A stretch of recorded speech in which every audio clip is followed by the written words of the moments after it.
one mic. All I need is one mic. It's just different. One mic with Big Mike. The overall tenor of what he's saying is very stupid. And they say his style is too urban for the radio. Maybe it's not racism. Maybe it's placism. Brother has to know his place, right, Bob? One mic with Big Mike. Things aren't always what they seem. A sports talk show, but no subject matter is off limit. Don't just tell me that the reason something's being done is because that's the way it's always been done. Because the first thing I'm going to say to you is slavery. And now, your host. I got the big homie here who needs no introduction. Big Mike. All I need is one mic. Oh, yeah. A week away and I'm back. Oh, what a hell of a week it was, boy. Not just for me, for everybody. This is the One Mic with Big Mike show here live on Spreaker.com. That's Spreaker.com. I'm also live on TuneIn, if you got that. And, of course, on my website, onemicwithbigmike.com. You can also see me live. I'm streaming right now on Facebook. Go to my page. It's at the number one MIC, WITHBIGMIKE, if you want to check that out.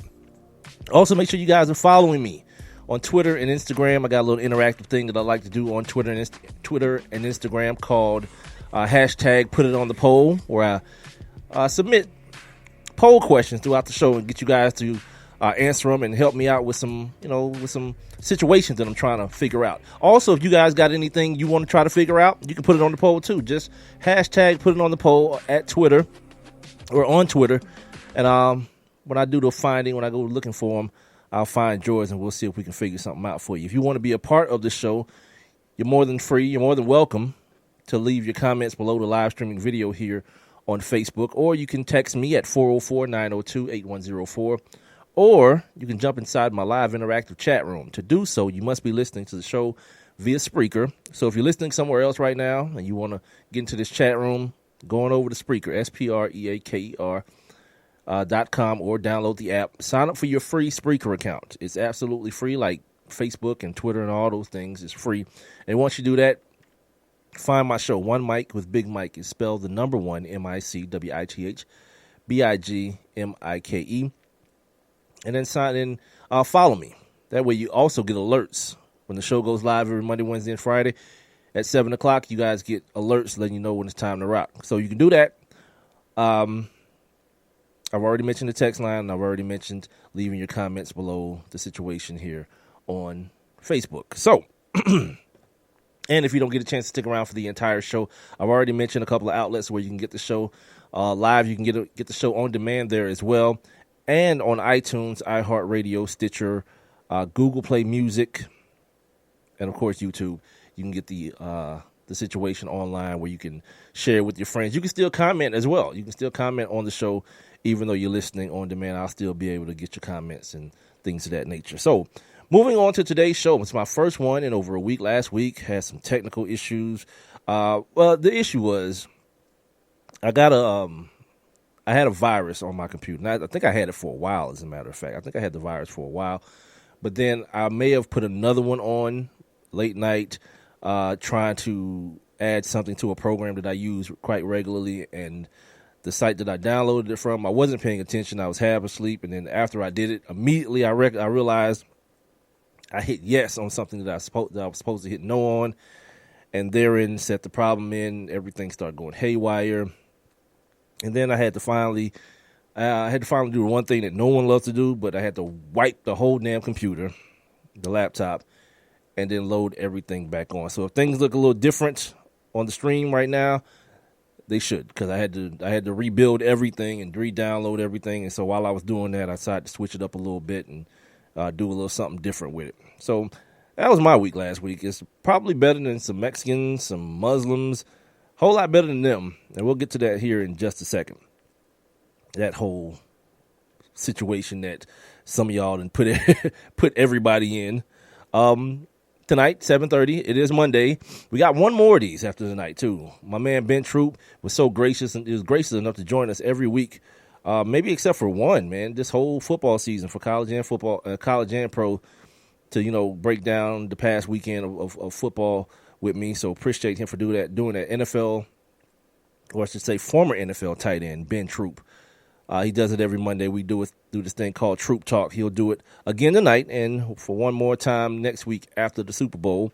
For the people here in the A, I know you guys are hoping that we're talking about a Falcons win rather than a loss. I don't know. Like, I don't really know for the sake of what I do. I don't know who I really want to win. I mean, both of these franchises are boring as hell in a good way. Other than the fact that Brady and Kraft and Belichick love Trump. You know what I mean? That's their man. Other than that, it ain't really nothing to do. Gronk ain't playing. I mean, Martellus Bennett is, so that's like your one and only hope out of this whole game for somebody to do something worth talking about. But other than that, the only other thing that I can think of is the awkwardness between my man Bob Kraft and Belichick and Brady as Roger Goodell hands them the trophy and probably Brady the MVP trophy. Just that weirdness is probably, good for a little laugh. But other than that, it really ain't going to be nothing to talk about, win or lose. From a non-fans perspective, there's really going to be probably nothing to talk about other than the game itself. And maybe that's for the best, So I mentioned we got Ben Troupe at 7:30 tonight. But for the rest of the week, not the rest of the week yet. Hopefully the rest of the week is going to be packed. But then on Wednesday, kind of looking ahead, my man Alex Kavtov is going to join me, NFLDraftBlitz.com. He's my draft expert. We just wrapped up the Senior Bowl this past weekend. I don't know how many of you checked it out. I checked out about a half. I checked the first half out and a little bit of the third quarter before I moved on. So we'll talk to him about some of the prospects that are going to come out of that game and how some of the kids did and who made money, who may have lost a little bit of money as far as like stocks dropping and stocks rising and things of that nature. So we'll talk to him on Wednesday at 7:30. Also on Wednesday, we got a guy named Bobby Hamilton. Played on a couple of those Patriots Super Bowl teams. This dude got a wild story too. Like when I was reading about him after I was confirmed to have him, I was like, damn, I don't even want to talk to him about the Super Bowl. Straight up. So if we get to talking and like you don't hear anything about any Super Bowl stuff, even though he got 2 rings with the Patriots, you gonna know why. Like he got a real ill story that I want to kind of delve deep into. And on that same night, that same Wednesday night, I'm gonna do a little simulcast with the young ladies out at from Girl Chat Sports. Well, I wrote it down right. I think it's Girls Chat Sports. They've invited me to come onto their show.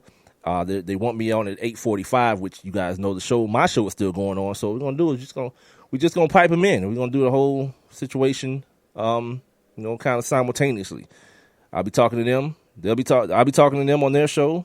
They'll be talking to me on my show. You know what I mean? Cross your fingers. We'll see how that works. Other than that, tonight we got, of course, on this day at the bottom of the hour, where I take a look back into the annals of sports and give you guys some little historical tidbits on some things that happened on this particular day in history. I have some NCAA news that I want to, I don't know, not impose upon you, but I want to give to you. Brent Musburger is bowing out tonight at 9 o'clock.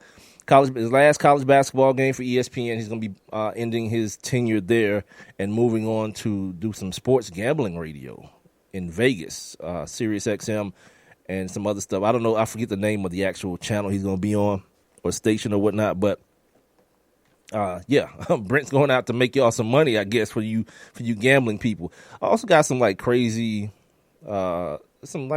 stories from the wilder side of things, like just to bring some levity to the situation, because I'm about to talk about this Trump thing in a minute, and yeah, it's crazy whack. I got some NBA stuff I want to talk about because I wasn't here last week to talk about this LeBron stuff with the Cavs and his thing with Dan Gilbert, or Dwayne Wade and Jimmy Butler and Rajon Rondo, this situation that they got going on in Chicago, as well as the Carmelo Anthony situation as well. And, of course, we're going to talk some NFL stuff. Of course, the Pro Bowl wrapped up yesterday. I didn't watch not one damn second of it. Not one. And a lot of people didn't either. The record, the ratings were at a decade, at the lowest that they were in a decade, that they've been in a decade. That seems to be the right way to say it. A strange hiring out in San Francisco. Not talking about Kyle Shanahan. I don't think that's a strange hiring. It may be strange that he took that badass job, but that's neither here nor there. So we talk about that and some more stuff surrounding the NFL. Oh, and in the NBA stuff, we gotta talk about Steph Curry, man. Like how much of a jerk he is. And I only say that, I say that in a good way. I know people like my dad can't stand Steph Curry. He thinks he's arrogant and all that. But like, look, on some realness, if you that good, like, why restrain yourself at all? Like, if you can do this type of stuff that he does on the basketball court with the basketball from the distance he does it from, and knowing that no one's ever seen this being done, why not? You know what I mean? Why not? It's the One Mic with Big Mike show here. I'm on Spreaker. I'm on the Spreaker app if you want to download that for all your mobile devices. Also on TuneIn and my website, onemicwithbigmike.com. Here, I'm here every Monday, Wednesday, and Friday, starting at 7 o'clock. I usually go to around 9 o'clock. Not sure if I'm going to make it all the way there today. I got a lot of stuff to talk about, if you can kind of tell by the pace in which I'm speaking. But that's only because I haven't been on the microphone in that many days, and everything is kind of like just coming out in a blur as I woosah and I try to just pace myself. Oh, also, before I move on and I forget, shout out to Serena Williams, man. Actually, you know what? Shout out to Serena and Venus Williams. You know what I mean? Because like, this is something that I remember me and my man Rob Calloway. He does the HBCU report on Spreaker on Saturday mornings at 8 o'clock. We used to do a show called The Sports Kings, and I remember us having this conversation about Serena and Venus and how it didn't ever feel like they would get their due as far as what they've accomplished collectively. I know Serena's like the big story now because Venus has some health issues and things of that nature, but both of them, I mean, that's like a Hollywood story. You know what I mean? Like their Daddy Richard, he rubbed people the wrong way in order to move his daughters and inevitably their family forward in life. You know what I mean? Once he got there, he was like all these tournaments and things that were going on in these foreign countries where they was looking at him like who is this N-word thing he is? He wasn't having it. And people started accusing him of fixing the matches and, trying to dole out wins when they face each other in the finals and things of that nature. But on some real stuff, like if Richard Williams was a white guy, this would be like he'd be Archie Manning. You feel me? But because he's this black dude, old school black man from Compton, always like I can't believe I've ever seen him smile. If I have, it's once and I don't remember it. I don't think I've ever seen him smile. But he just looked like that black dude that's been through some stuff in America. You know what I mean? And then found his way out of it and ain't taking no jump for nobody. But in reality, like, you show me a better sports story. Two little black girls from Compton whose daddy didn't know nothing about tennis, just decided that, you know what, my girls are going to do this and I'm going to learn about it and I'm going to teach them how to do it. I'm going to keep them out of trouble, keep them off these streets, and we getting the hell up out of here. That ain't even something that's even real, for real. I just wanted to big them up, man. And not to forget their dad either. And I was thinking about something the other day too. Like, I know Serena got caught some flack because her fiance now, right? She's engaged. It's a white dude, the white dude who started one of these tech companies, Uber or one of these things. And before her, like Venus had like an Italian dude or something like that. And I was thinking about that. I was like, well, maybe, I mean, for all their success, I can see I could see where there might be some resentment towards dad. You know what I mean? Because even when you're as successful as they have and they've seen the fruits of all that labor and all that hard work and all that being disciplined at a young age, there may still be some sort of like, man, why can we have both? Why can we be children, regular kids, and accomplish this? And I think sometimes it may take an adult to figure out you can't have everything. It takes sacrifice. You hear guys like Michael Jordan and Tiger Woods and Kobe Bryant talk about their greatness coming from the fact that they knew they were going to be bad other things, friends, husbands, teammates at sometimes. You know what I mean? And for two little girls, that may be a little bit harder to swallow, even after the fact. Even after the fact that you get, all the success and all the fame and everything. So, yeah, maybe in that situation, you go for the thing that's most opposite of the man who put you through all those things, even though, like I said, success came with him. All right. Now, moving on. Let's talk about your man. You know, he's become a little bit of a staple on this show. I think he's done somewhere around 9 days in the White House. Your man Trump. What up, Big L? Big L's in the chat room, y'all. So if you guys want to join him, sign up for Spreaker if you haven't already. But if you have, and if you're listening on Spreaker, just click on that little thought bubble icon you see. The thought bubble icon. That'll get you inside the live interactive chat room. And after you click the thought bubble icon, I always forget to say this. Do 2 other things. Click the heart button as well, and then share, because those share buttons get activated once you click the heart, and then click the share me with your friends on Twitter and Instagram and all those type of things. So your man is wilding out. Trump, man, he's got this thing going where he's already got plans for this wall. You know what I mean? He's talking about he put together this, what is it called, this executive order to ban people coming in from Muslim countries. And here's the thing, reading today, and I'm going to read y'all this, well, some of it, the stuff that I highlighted today, that I didn't realize from watching like CNN and all these things. I didn't realize that it wasn't just if your plane was coming from those places. Like if you're coming from Canada, for example, and you have citizenship in one of these countries of concern, I guess is what they call them, they not letting your ass in. That's wow. You know what I mean? And the whole notion of that being the thing that's keeping me safe, I'm calling bull. I'm calling Shurbit off the rip, cuz. You know what I mean? Like, that's doing nothing. These cats that Boston bomber dude, first of all, he's from here. He's from America. Second of all, the dude that shot the church in South Carolina, white boy. The dude that shot the movie theater in Denver, white boy. The other movie theater at the Amy Schumer movie, white boy. It seemed to me like I got more to be afraid of from somebody of Caucasian descent than I do of someone with Muslim beliefs. If I'm gonna keep it real, you know, and then maybe at some point I get into this whole discussion about, you know, my religion versus your religion. It's all religion, man. All religion is full of whack jobs, man. You know what I mean? Like, you get on your knees and talk to yourself and believe things are going to happen. Let's keep it real. That's what it is. For all these things. And this whole thing where, like, yours is better than mine and mine is better than yours. That's some old, like, before Abe type, we going to have crusades and wars over, like, well, we're going to have. We still have. And every major dispute in the country, in the world, to this day, is surrounding religion, man. But no one sees that. I mean, people, no one sees that because they have they're so tired and so strong in their beliefs. Before I read this thing, which brings me to this point.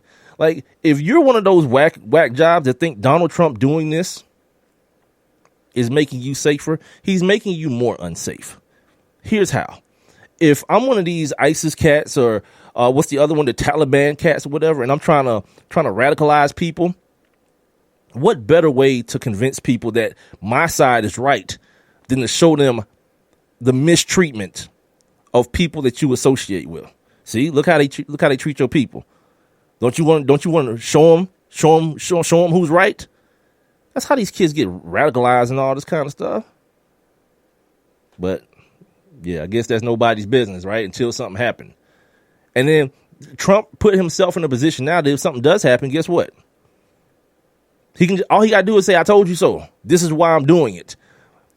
Never, ever say that this is happening because of what I did. He'll say, this is why I'm doing it. I'm doing this and it still happened because he's that much of a douchebag. He's that much of a fearmongerer. You know what I mean? He ran the whole campaign off of fear mongering and people being scared and, oh man, we got to build a wall. We got to protect. Mexicans are rapists and all this kind of craziness. Y'all just buying into it. So you say, Mike, what the hell does this have to do with sports? It has a couple things to do with sports. First and foremost, let me give you guys the background on this whole executive order.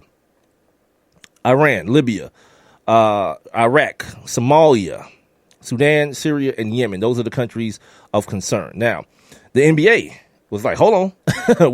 we hear some names, some countries there that we need some clarification on. One, you know what I mean? These tall black ass bros in the NBA is from Sudan. The NBA is like, wait a minute, we got to talk. And two in particular, Luol Deng plays for the Lakers, and this kid that just got drafted, Thon Maker.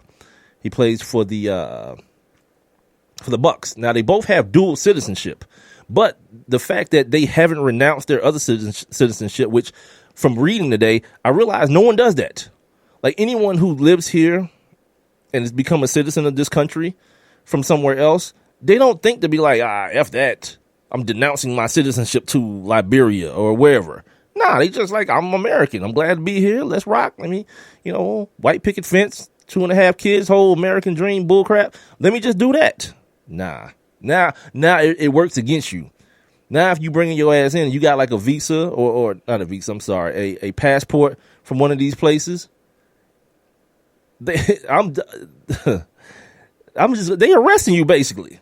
Like, I feel like arresting is anything that doesn't allow me to move freely. Like, anytime you lock me down and I can't move freely, I don't give a damn if I'm in the airport or if I'm in the state pen. You might as well say I'm under arrest. So, this executive order, it's so damn loose and stupid. Look, just like the man who signed it. It could last for an indefinite period of time. The order stipulates that an initial 90-day window in regards to citizens from 7 countries of concern. I just gave you guys what countries those were. Persons who hold dual nationality with one of the 7 countries fall under the under the purview. Think about that, dude. Like, if you have dual citizenship, one of those citizenships being American, you are American. By law, you're American. Not in Trump land, cuz. Don't matter. You're out there perusing and rubbing elbows with them damn terrorists. And you got Billy Bob and all the rednecks like, hell yeah, keep our country safe. It's such a bad day when the man who's at the head of the table, he makes his way by taking advantage of the most unintelligent amongst us. We gotta keep it real. These people ain't the brightest in the box, the brightest bulbs in the box. They hear what they want. They hear what's being told to them and react immediately. It's like a human Twitter account. I mean, like some dude just hears terrorists. What country they from? Libya. Bet. And it just holds a different place for me. Like, I don't know nobody. I don't think I know anybody from Iran or Iraq or Libya or any of those places. But I understand what the genesis of this type of thing is. It's the same thing that I go through as a black man, right? They plastered my TV, my internet, with black men doing this, selling drugs, with black men with 15 kids by 20 different baby mamas, and black men taking their ass in and out of jail, right? They plastered my TV with that. No doctors, no lawyers, no inventors, no tech geniuses, none of those things. So that when people see me, they see me as that thing. It's the same thing these people going through. Anybody with a God, I can't think of the name of the headdress. The headdress that the Muslim women wear, or like some of the Muslim cats wear on their head. Anybody with that must be a terrorist, right? You see somebody praying in their language, he must be about to blow something up. Like, all this bullcrap talk about we can't let the terrorists win. Guess what? They already have. They already have. I mean, they turned you into ridiculous human beings who are willing to follow a ridiculous human being down this road. Yeah, I'm good. I'm good on all this kind of craziness, man. And like, for those people, like, this is what you need to stop doing, and stop letting people say this to you guys, especially black folks. Like, stop letting white folks start saying that that's not the principles this country is built on. That's bull, because it is, and they are. You know what I mean? Taking advantage of disenfranchised people. That's exactly what this country. Who you think the natives were? You know, they tried to help these white folks out. The next thing you know, they living on reservations, and now in 2017, they still fighting for those same reservations that they agreed upon. I was looking at this thing about Standing Rock on Viceland. They did a 2-part documentary on it, and they said every treaty that those native people signed with the American government, every one of them have been broken. Not by them, by the American government. Part of the game is that, man. I mean, what part of the game is that? So yeah, this is what's going on right now with Donald Trump. This is America, and it tickles me to death when white people are so shocked and appalled by it. Why? Welcome to my life, guys. And black people don't play that game with them like you surprised and you shocked. Why? Because you got 8 years of your man of the prez. Nah, man, that might have been the worst thing that could happen to us in the sense of a false sense of security. Folks in the street, Jesse Jackson, them crying. We finally made it. To what? Made to what? You know what I mean? If like now looking back, do you still have that same sentiment as you had then? Nah, that was one step forward. Now it's like 15 back with this clown. And I'm gonna remind you, we talking about 9 days, pimp. This is 9 out of 365 times 4. Somebody else do the math. I got Ben Troupe coming up in about 4 minutes. We're going to do Troupe Talk. I'm going to talk to him about this, too. Me and him got to talk about that. We got to talk about something he said last week about Mike Vick, too. Because I wasn't sure that I was going to do Troupe Talk this week, but because he did that, he brought me in. And we're going to talk about some other stuff, too, that's going on within the government as it relates to college football and big-time college sports in general. Yeah, this whole thing... getting back to these two dudes though, Thon Maker. This is how I realized that you don't just have to be coming from Liberia or Libya or Sudan or any of these places. They put together a scenario that if this kid with the Milwaukee Bucks, let's say they get to the 8th seed, right, in the NBA seedings, and with Cleveland struggling and Toronto being a pretty damn good team, if they Milwaukee has to fly to Canada to play Toronto, this kid might not be able to come back into the country, man, because he has Australian citizenship and Sudanese citizenship. How wild is that? So the NBA is like, look, man, y'all gotta tell us something. What the hell's going on? Luau name, they're not gonna make the playoffs. One, they're not gonna have to go play Toronto in Toronto anytime soon. But let's say he get traded. The trade deadline is still a couple weeks away. What if Luau Deng gets traded? And then he still has to, same problem occurs. See, this kind of stuff that you have happen when people don't think. When it's all about a show and it's all about, let me put up this tough guy attitude.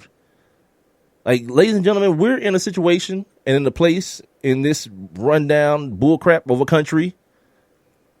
And quit telling me that this is the greatest country. That's like being the skinniest kid going to fat camp.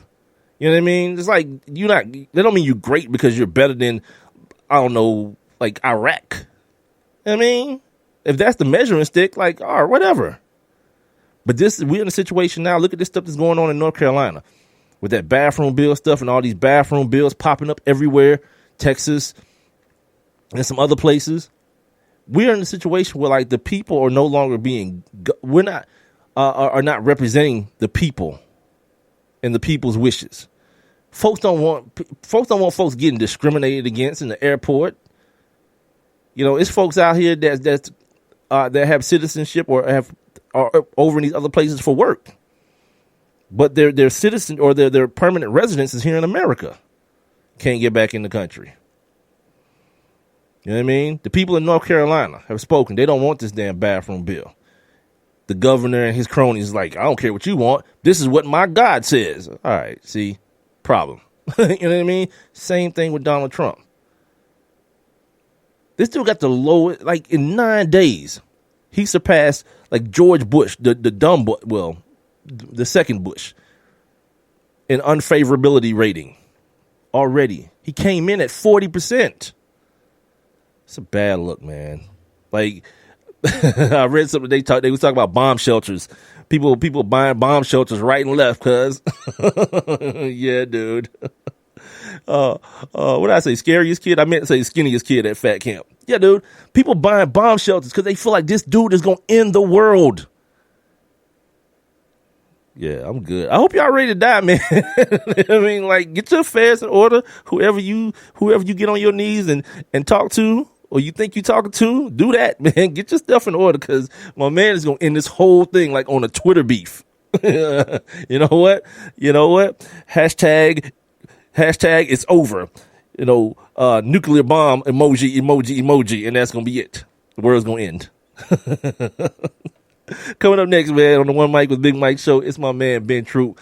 We're gonna kick a couple things around this Pro Bowl situation and some stuff coming out of college football. You know how we do. Each and every Monday we do this thing called Troop Talk. We'll do it next. It's Monday, man. The One Mic with Big Mike show. I'm back. I have one question for you. Do you or someone you know run a business that could benefit from additional exposure? The One Mic with Big Mike show is currently taking on new sponsors and advertisers. One Mic with Big Mike is currently syndicated across 8 different online platforms, and your company's name could be heard and seen across all 8 as well. Let's get to work. Please send all inquiries to Mike at onemicwithbigmike.com. Thank you for listening. Thank you for your continued support. All I need is one mic. Dear John, I was hoping it wouldn't come to this, but you've left me no choice. I'm leaving. Uncontrolled high blood pressure is really serious, and lately you seem to really not care. I've been there for you since day one, and I know you think I'm gonna keep ticking, but no, my friend, I can quit whenever I want. Why can't we get back to the good times, when we were more active and ate more healthy foods, and you checked on me every once in a while? Is that too much to ask? I don't want to leave, but unless you stop ignoring me, what else am I supposed to do? Remember, when I quit, you quit. Sincerely, your heart. Listen to your heart and don't let it quit on you. Doing the minimum to control your high blood pressure isn't doing enough. High blood pressure can lead to a stroke, heart attack, or death. Get your blood pressure to a healthy range before it's too late. For help keeping yours at a healthy range, text PRESSURE to 97779. A message from the American Heart Association, the American Stroke Association, and the Ad Council. And now, back to One Mic. What are we waiting for? Let's get to it. With Big Mike. I have one.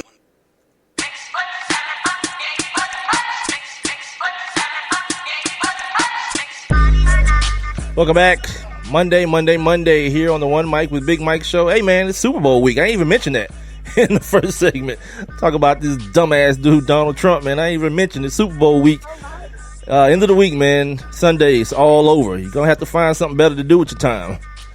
Anyway, man, I'm here. Spreaker.com, the Spreaker app. Also on TuneIn, and of course the website, onemicwithbigmike.com. All of those outlets hold the show on demand or carry the show on demand. You can also catch it at iTunes, iHeartRadio, Stitcher, Google Play Music, and YouTube. Make sure you're following your boy on Twitter and Instagram at the number 1 MICWITHBIGMIKE. And for you weirdos who like to watch, you can check out the live stream going on Facebook. Same handle, One Mic with Big Mike. And it's time, man. It's the bottom of the hour. Monday, football season. You know what it is, man. We do this thing called Troop Talk. It's time for Troop Talk. What you talking about?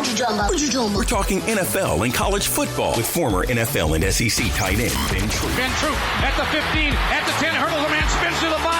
Oh my, still on his feet, still pounding to the goal line. He's gonna score! He's gonna score! Troop Talk. Troop Talk. We heading to the top. If you Come on. One Mic with Big Mike. Yes, indeed. Make sure you guys are following my man Ben on Twitter and Instagram at BENTROUPE84, and check out the website www.bentroupe84.com. What up, homie? Hey, man, just living the dream, man. Just came back from the Pro Bowl. It was cool. I enjoyed it. Oh, good. You was down there. We're going to talk about that here in a second. The first thing I do, because the whole last segment, most of the last segment, I was talking about the situation with your man, with Donald Trump, their president, not my president. My president somewhere chilling with his fine first lady.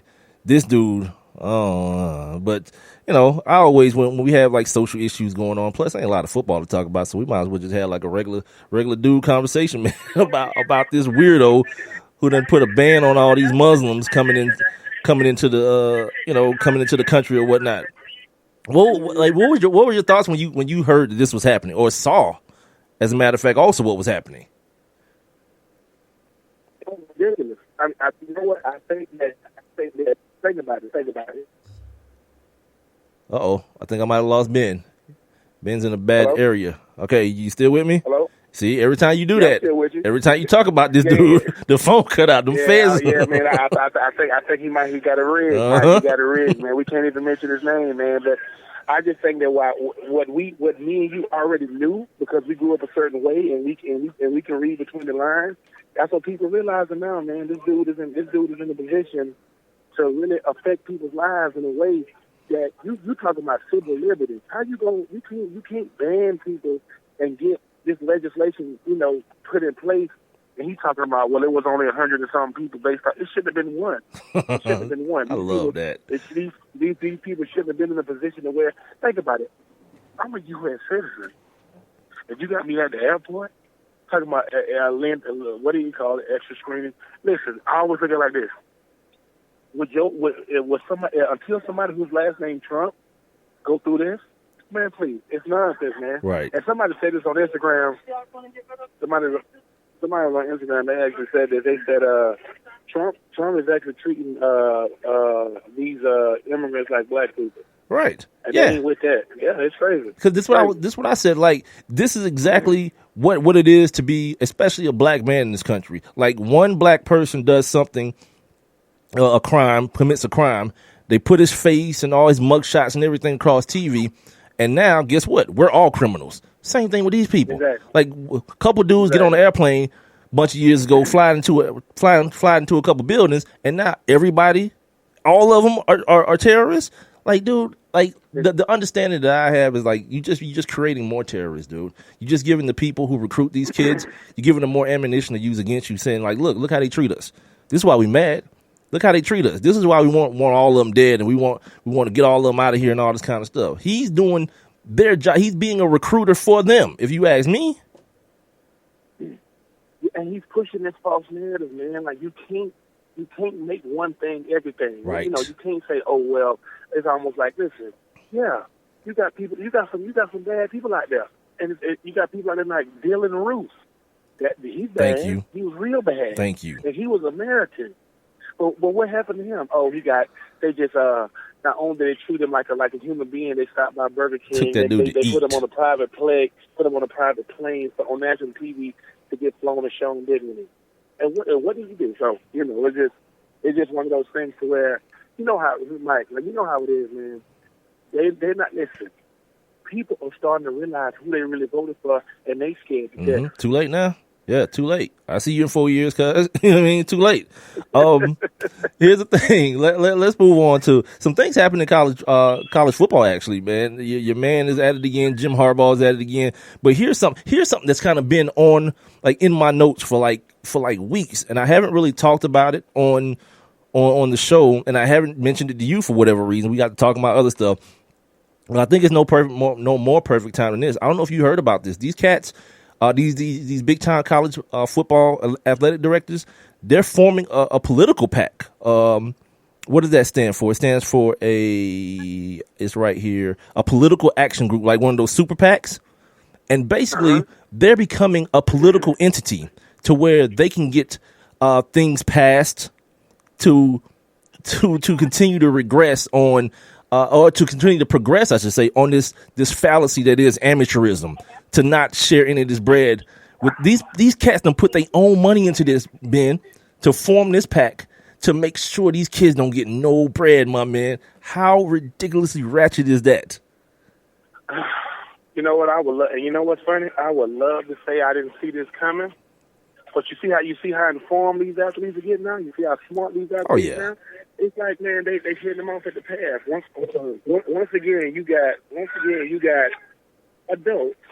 adults praying on these young men to make sure, just in case y'all get past this loophole, we're gonna add another loophole. And just in case you get past this, why are they even allowing this stuff to even be passed, man? What are you talking about, man? Dude, political stuff? they're gonna try to make it a law, dude, that these kids don't get no money. A law, my man.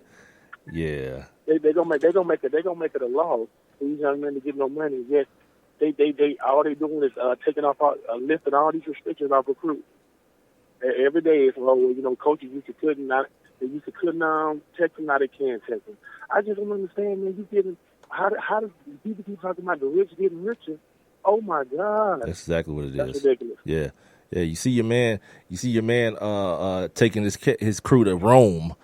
Like here's the thing, dude. If you got money to do that, you got money to take an entire football program to Rome, across the seas. This ain't you just going to like. Well, of course he can't do that no more. Nick Saban put the kibosh on those like satellite camps in Florida and all that. Mm-hmm. So my man, your man, weird-eyed, buggy-eyed Jim Harbaugh up the ante and said he gonna take these kids to Europe and talk about it's furthering their education. You're a douchebag, first of all, and second of all, it's our recruit. Yeah, dude, you got money to do that? You mean I can't get no bread? Come on, man. Did you hear about this? And that's what I mean. It's like this, and like I know I speak to you too. I don't like the fact that. Did you ask us if you want to go to Rome? Right. I mean, ask me if I want the money or if I want the trip. It's like, well, Coach, how you know I want to go to Rome? It's like that's what I don't like. It's like me signing on the dotted line is basically saying all my rights have been signed over, and every decision will be made for me. And any decision that I make outside the jurisdiction known as the NCAA, I can get, my whole career could be, in jeopardy. Yet these people got my best interest in mind. Yet we're going to make sure that I don't get a dime. And just in case I get a dime, you're going to add another level of legislation. That's crazy. That is crazy, That's man. the craziest thing ever in life. That just, listen, to you parents that's out there, listen, understand what your kids are doing now. Understand this. When people say things like, well, Dan, my kid, he got to go to school, but be very, very careful on the school you pick. And listen, don't let these people tell you, man, that you ain't got no rights, man. It's like the freaking criminals got more rights than the freaking kids in college now. It's crazy. It's crazy. I'm talking right now, doing Troupe Talk with my man Ben Troupe. We do it every Monday during football season. He's a Georgia-Florida game Hall of Famer. Follow him on Twitter and Instagram at BenTroupe84, and also check out the website, BenTroupe84.com. Did you check out any of the Senior Bowl? Man, you know what? I saw a little bit of it. I saw that boy DJ Howard tearing it up down there, man. I heard he was tearing it up. Yeah, see, my thing is like last week I had some big time problems on the show. The only show I did was the one that you was on Monday. I didn't do no other shows because my stuff was acting up. But I was watching the practice, and I felt like I got more out of watching the kids at practice and listening to Mike Mayock them talk about these kids from these other schools. I got my draft guy coming on Wednesday, and we're gonna try to, he's gonna try to give me some more insight on these kids. I love this time of year, my man. I love to see these kids, evaluated and see them work and see because during the season, we see the big games. We see the ones that Vern them is doing on CBS, and you might see the ones on ABC and Fox, but you don't see the kids from Temple. There's other kids from Villanova was showing out at practice. You don't get to see those kids all the time. So when I get a chance during this time of year, I love it, my man. Oh, well, that's what I love about the Senior Bowl. It's all about practice. It's all about, how to, can you really block? Can I really put you? Can you really pass rush? Can you really kick slide? Can you really make those throws? Because most of the scouts, if not all of them, they don't even stay for the game. All those coaches, they down there to see how you do. They want to. It's really an opportunity to break you down physically and mentally to see, and then can you compete? And the thing I like the most about it is, man, listen, a lot of guys can show up on game day. But the reason why they focus on practice, because the great Herman was said to this, you're going to practice a whole lot more than you're going to play. So you better get good at practicing, young man. You better get real good at it. Damn right. All right, we're going to move on now out of the college world. I know we got signing day coming up. Do you pay attention to that? What was your signing day like? Because you came out of school in what? What year you came out of school? 2000. So you about 5 years behind me. I didn't get a chance to participate in my signing day because of some academic issues. I had to sit out a year. Well, what about you? Like, what was yours? So, because when did all the other stuff happen? Like the hats and the mascots and all that. Was that during your time or was it after you? Man, I ain't even gonna lie to you. Mike, man, when I signed on National Signing Day, I didn't even know that was National Signing Day. I just thought that was the day they picked for me to be signed. Exactly. I didn't know nothing about no. And see, that's what I mean, man. I didn't know nothing about nothing. I just remember in Augusta, Georgia, me, Carlos Rogers, and Isaac West, we was all able to sign. We were on the front cover of the school stage. And like I say, man, when I got to school, I didn't know nothing about signing classes. Like, we was the number one recruiting class in 2000. University of Florida had the number one recruiting class in the country. Right. I didn't know nothing about this stuff. These shenanigans that these young men doing now, listen. And my granddaddy said it best, son. The last time I saw you was the last time I saw you. I ain't seen you since. There it is. Since you did your little, the only kid I remember signing, I remember Robinson Beecher. I don't remember Jadavion Clowney and Julio Jones. But listen, to all you young people that's going to sign your name and go home. Don't put 3 and 4 hats on the table. Put the hat you going to sign and sign. Dude, did you hear about the dude, the number one player in the country? Did you hear what he did? know? He was like, I'm not having no press conference. I'm just going to show up at school.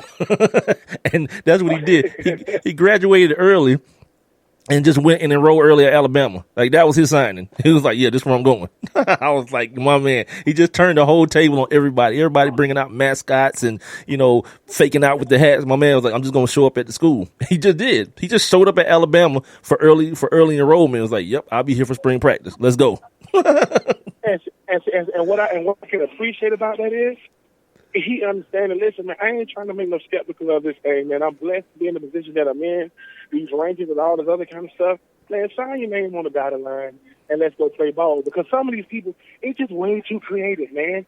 And I'm like, look, I get it, but you're signing your name. It's going to be you and a bunch of other young men around the country signing their name.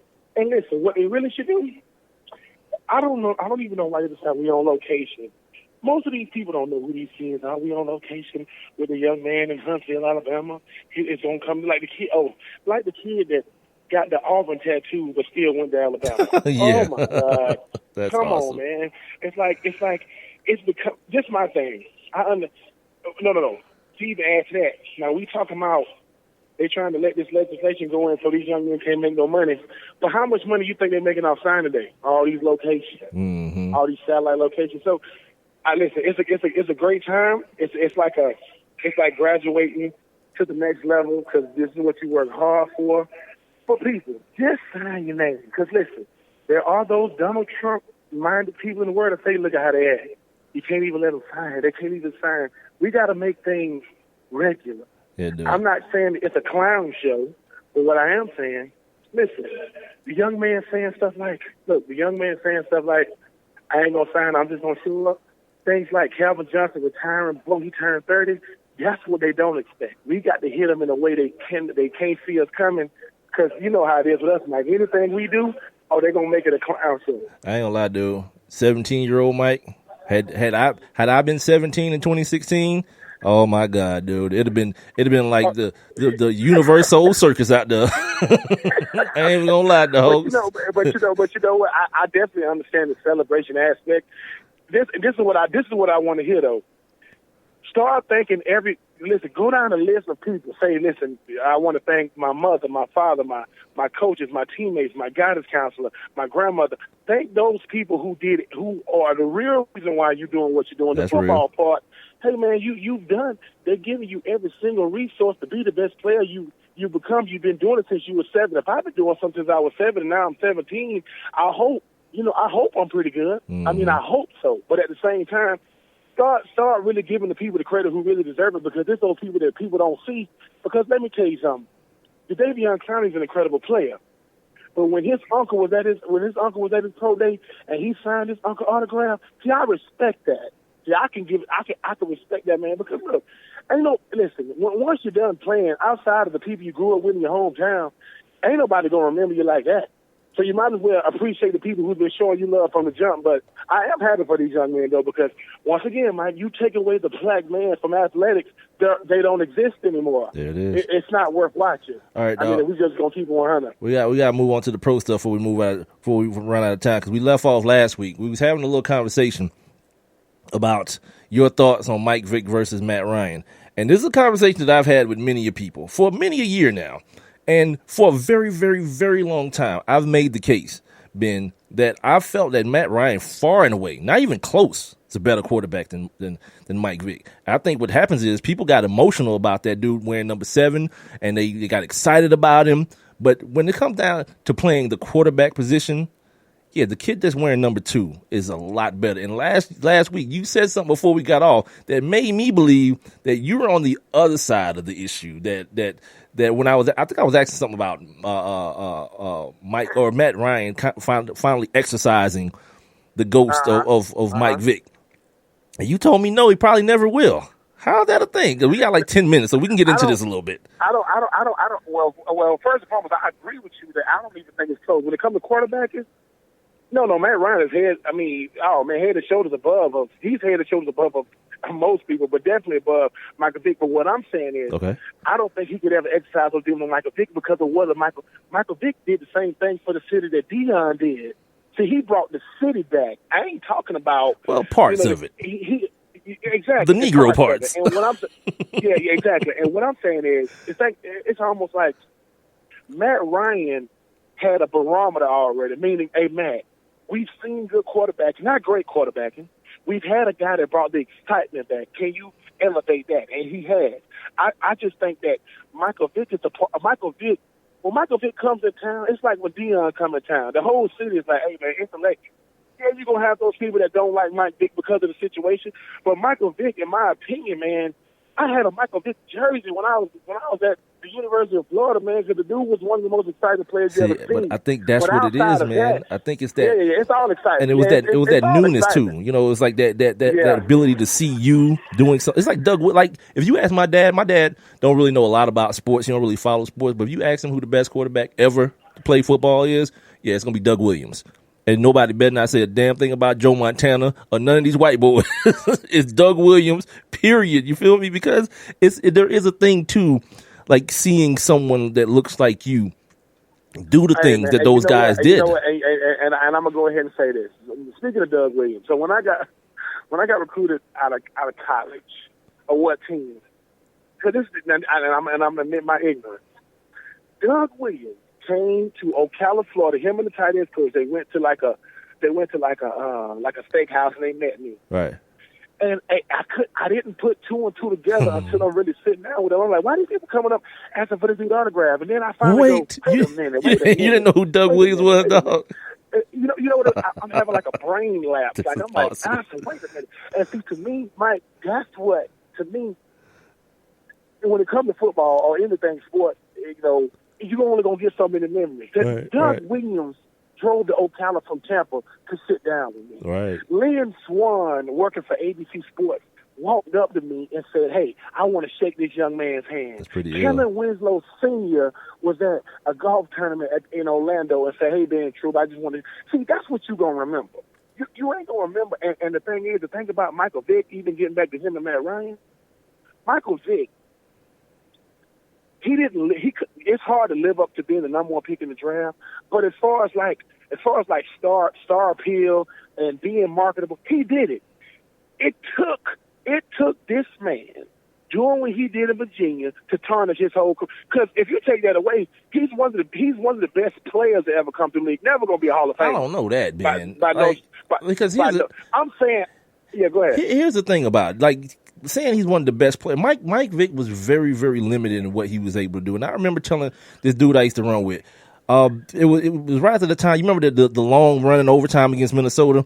And I was like, dude, those things are going to be, they're going to be fewer and further between, because what we always talk about, the dudes on the other side of the ball get paid too. Plus, your skill level at the size that you are, you're going to get knocked around. You're going to get slower. Yeah. You're going to have to depend on other things, and those things aren't going to be there for you anymore. And I always felt that coming with him.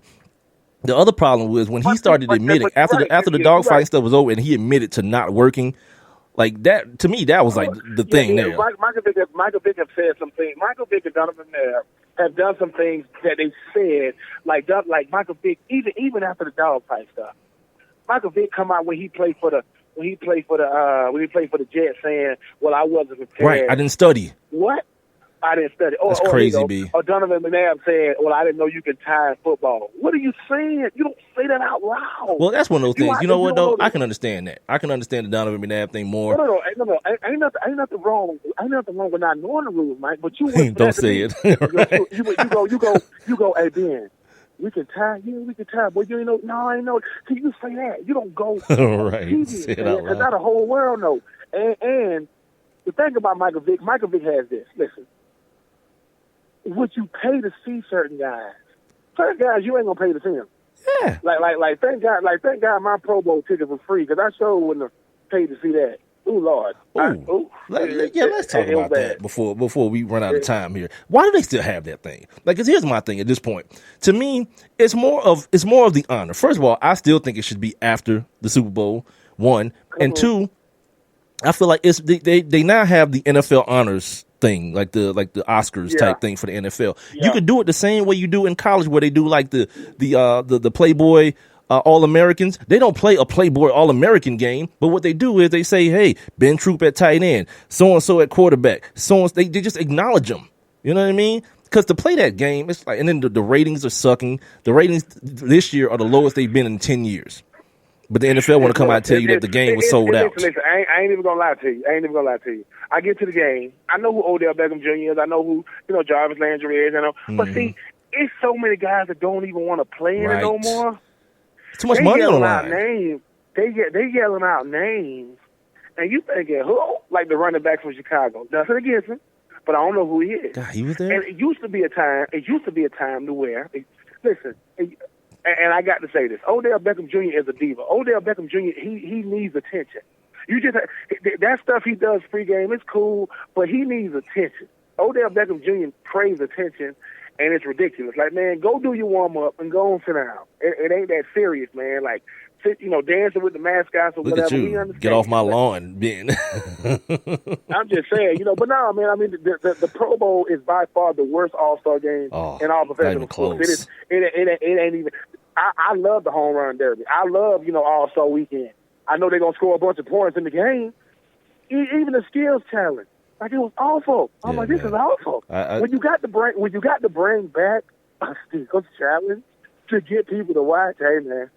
It's rough. And at some point, man, it's just like, look, sometimes too much is too much. Like, I think part of the thing about having it after the Super Bowl was that, all right, football's over with, but at least we get this last little bullcrap taste of it. Now, it's like you don't, like, it's like this, Ben. It's like going to having a real good steak at a steakhouse, but then they bring you out like a Pop-Tart for the appetizer. I don't want that. Exactly. Just bring the steak.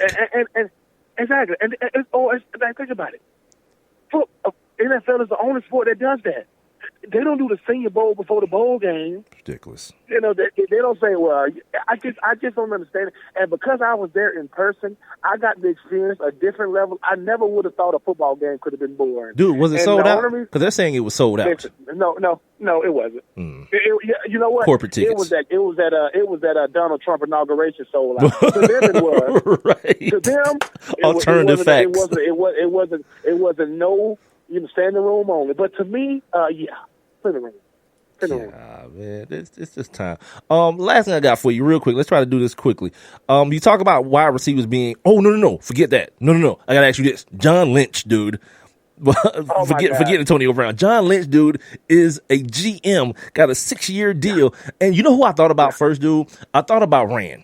And I was like, not him in particular or specifically, but like guys who like do their thing and work their way up in the system and work their way from the personnel side or from the scouting side to the personnel side. I would think the next step is to be a GM somewhere or an assistant GM somewhere. Yes, this dude came out of the booth, my man, to running an organization. Yes.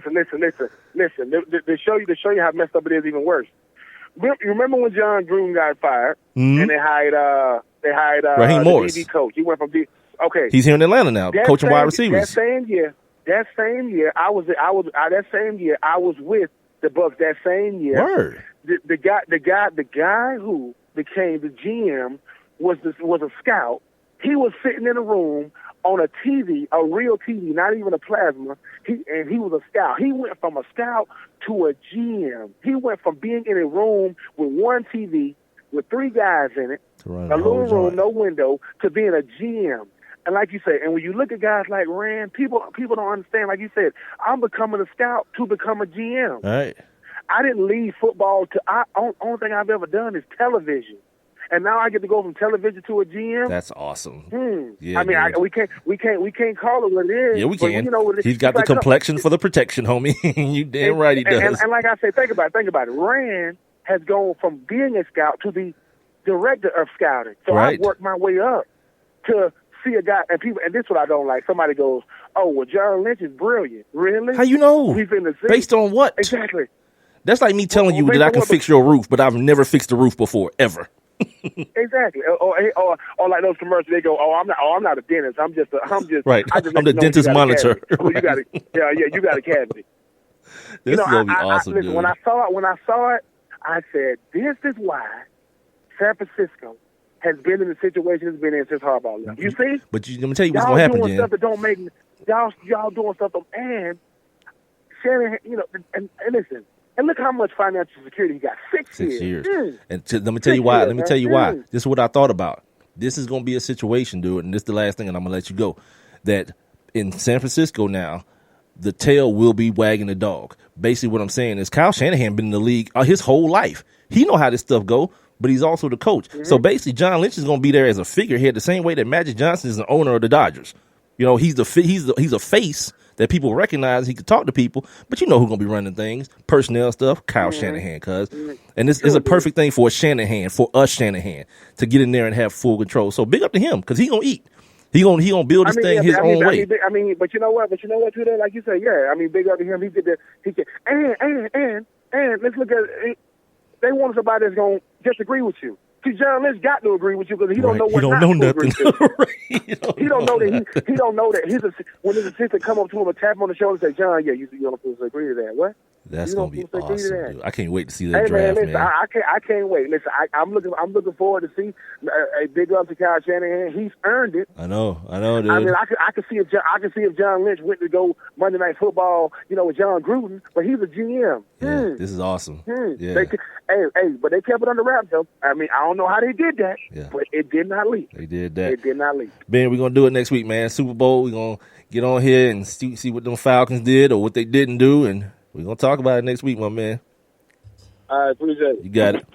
Ben Troupe, you guys. Troupe Talk. Make sure you guys check him out on his website, Troupe, Ben Troupe, TROUPE 84.com. And also follow him on Twitter and Instagram at Ben Troupe 84. We're going to come back. I got to do On This Day. I wanted to say one last thing about this Donald Trump situation because Sage Steele put herself in the middle of it.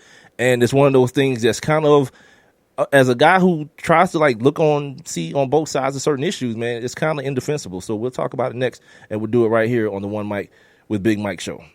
I have one question for you. Do you or someone you know run a business that could benefit from additional exposure? The One Mic with Big Mike show is currently taking on new sponsors and advertisers. One Mic with Big Mike is currently syndicated across 8 different online platforms, and your company's name could be heard and seen across all 8 as well. Let's get to work. Please send all inquiries to Mike at onemicwithbigmike.com. Thank you for listening. Thank you for your continued support. All I need is one mic. Hey, Nick Cannon here. So of course we all know there's lots of talent in America. But unfortunately, there's something else we've got way too much of. Childhood hunger. 17 million kids struggle with it in this country. But here's the thing. This problem is entirely solvable. Seriously, we already produce more than enough healthy, nutritious food in this country to feed every single last one of those hungry kids. We just need a way to get it to them. That's why the Feeding America nationwide network of food banks is out there every day gathering surplus food to give hope to hungry kids and their families all across the country. But they need your help. Join me in supporting Feeding America and your local food bank at feedingamerica.org. Together we can solve hunger. Together we're Feeding America. A message from Feeding America and the Ad Council. One Mic. All I need is one mic. What's the name of the show? One Mic with Big Mike. Ain't nobody getting hurt, there's no crime being committed. And they say his style is too urban for the radio. This is real life stuff that's happened to me. Well, you know what? You, and you. One Mic with Big Mike. I like to be able to do what I want to do. A sports talk show, but no subject matter is off limits. Meek Mill's concert is not called the Hell Yeah I Bang Khloe Kardashian concert. And now, your host. Put your hands together for the one, the only Big Mike. All I need is one mic. Welcome back. Hour number 2 here on the One Mic with Big Mike show. Big up to my man. Thank you to Ben Troupe. Joined me last segment. Former NFL and SEC tight end. He's on Twitter and Instagram at BENTROUPE 84. I'm here, man, Monday live on Spreaker.com, the Spreaker app. Tune in. And, of course, OneMicWithBigMike.com. And, by the way, I'm saying Spreaker, SPREAKER.com. And also, there is an app for your mobile device. Catch the show live there every Monday, Wednesday, and Friday. Or on demand. You can also catch the show on demand on iTunes, iHeartRadio, Stitcher, Google Play Music, and YouTube, where you can also see the replay or the on-demand version of this live stream that I'm doing on Facebook. Go to my Facebook page, One Mic with Big Mike, spell the number 1, MICWITHBIGMIKE. That's the same handle for my Twitter and my Instagram. So make sure you like the page and follow me on both Twitter and Instagram if you want to be a part of the show. All you got to do is let your fingers do the walking. I know that reference is probably dated. But text me at 404-902-8104. You can also leave your comments below the live streaming video here on Facebook or jump inside my live interactive chat room. Although you must be listening via Spreaker, so if you're listening anywhere else, that's if the TuneIn is working tonight. If you're listening on TuneIn, get on over to Spreaker, Spreaker. Sign up for your free Spreaker account. Follow my show, One Mic with Big Mike, and then jump on in this live interactive chat room by clicking that little thought bubble icon you see on the streaming player. And while you do that, make sure you click the little heart icon as well to let me know that you like the show. You can do all those things, whether you're listening live or if you're listening on demand, still do the same thing, do the same clicking and all those things. I will get the messages that you send and the comments that you make, even if you're not listening live. So it's that time of the show. Just had a guest, so we do this at the top of the hour and we have a guest at the bottom of the hour. And don't forget, on Wednesday, we're loaded up on Wednesday. I'm loaded up on Wednesday. Got my man Alex Kaptoff at 7:30. Got former New England Patriot Bobby Hamilton at 8. And then I'm going to be on simultaneously. We're going to simulcast this thing on my show and their show with the ladies of Girls Chat Sports. We're going to be doing a dual podcast thing, a little three-way action there for the boy. All right. So anyway, man, it's that time of the show. It's time for us to go ahead and take a look back. Now, let's take a look back. On this day. I actually got my first full college basketball game in this for the year. Kentucky, Kansas the other day. I watched Kansas beat Kentucky on Saturday. So getting revved up for that whole situation. Now that football season is about to end. Anyway. Sorry, I'm on the wrong page here. All right, on this day in 1936, fans asked to pick a new name for the Boston Braves. They chose the Bees. It doesn't catch on, and it's scrapped by 1940. So for 4 years, the Boston Braves, now the Atlanta Braves, were known as the Bees. There's too many things that you can do, especially in the social media age with a team named the Bees. On this day in 1958, baseball announces players and coaches rather than fans will pick the All-Stars. Well, that's a novel idea. Let these dumbass fans pick stuff. Things go wrong. We probably don't want to let the players pick either, by the way. Yeah, because now the players voting for themselves and Michael Beasley getting starting All-Star nods. You know who it was who voted for Mike Beasley. Mike Beasley had to be. On this day in 1989, the American Olympic medalist Bruce Kimball is sentenced to 17 years in prison for killing 2 teenagers in a drunk driving accident. Yeah, man, that's a badass look. For so many different reasons. On this day in 1994, in football, Super Bowl XXVIII, the Cowboys and the Cowboys hand the Buffalo Bills their 4th consecutive Super Bowl loss, 30-13. The most valuable player, of course, was Emmitt Smith of the Dallas Cowboys. I remember I talked to Thurman Thomas about this, and one of the first things I said to him was that people want to look at this more. And maybe rightfully so, I don't know. But that team was so good for so long. It's hard for me to put it in my mind that they were 4-time losers, as opposed to they got through the AFC 4 times in a row, and just ran into NFC buzzsaws at the end of the tunnel. You know what I mean? But that was an awesome team, man. Bunch of Pro Bowlers: Reed, Lofton, Kelly, Thermo. They had the big fullback, Gardner. What was my man's name? He played here.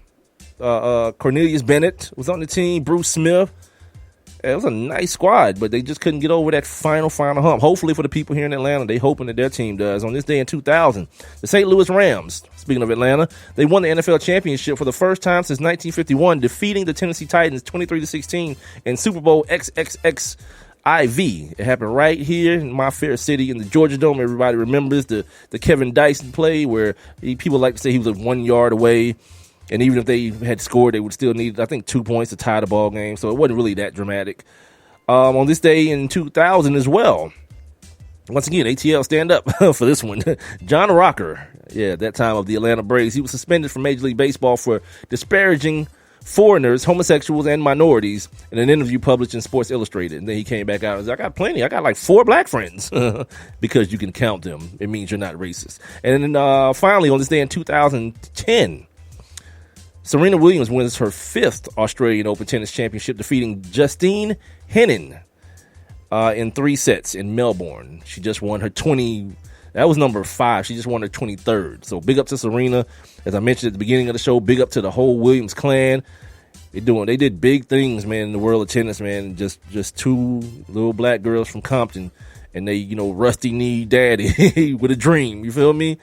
And that is your Monday episode, your Monday edition of On This Day, right here on the One Mic with Big Mike show, heard live every Monday, Wednesday, and Friday on Spreaker.com, the Spreaker app, tune in, and of course, my website, onemicwithbigmike.com. You know what else I need to do before I move on? I got to give you guys some back pay. I guess some back pay on my hashtag, put it on the poll, questions brought to us by sportsnewsandbrews.com. There's only a couple of them.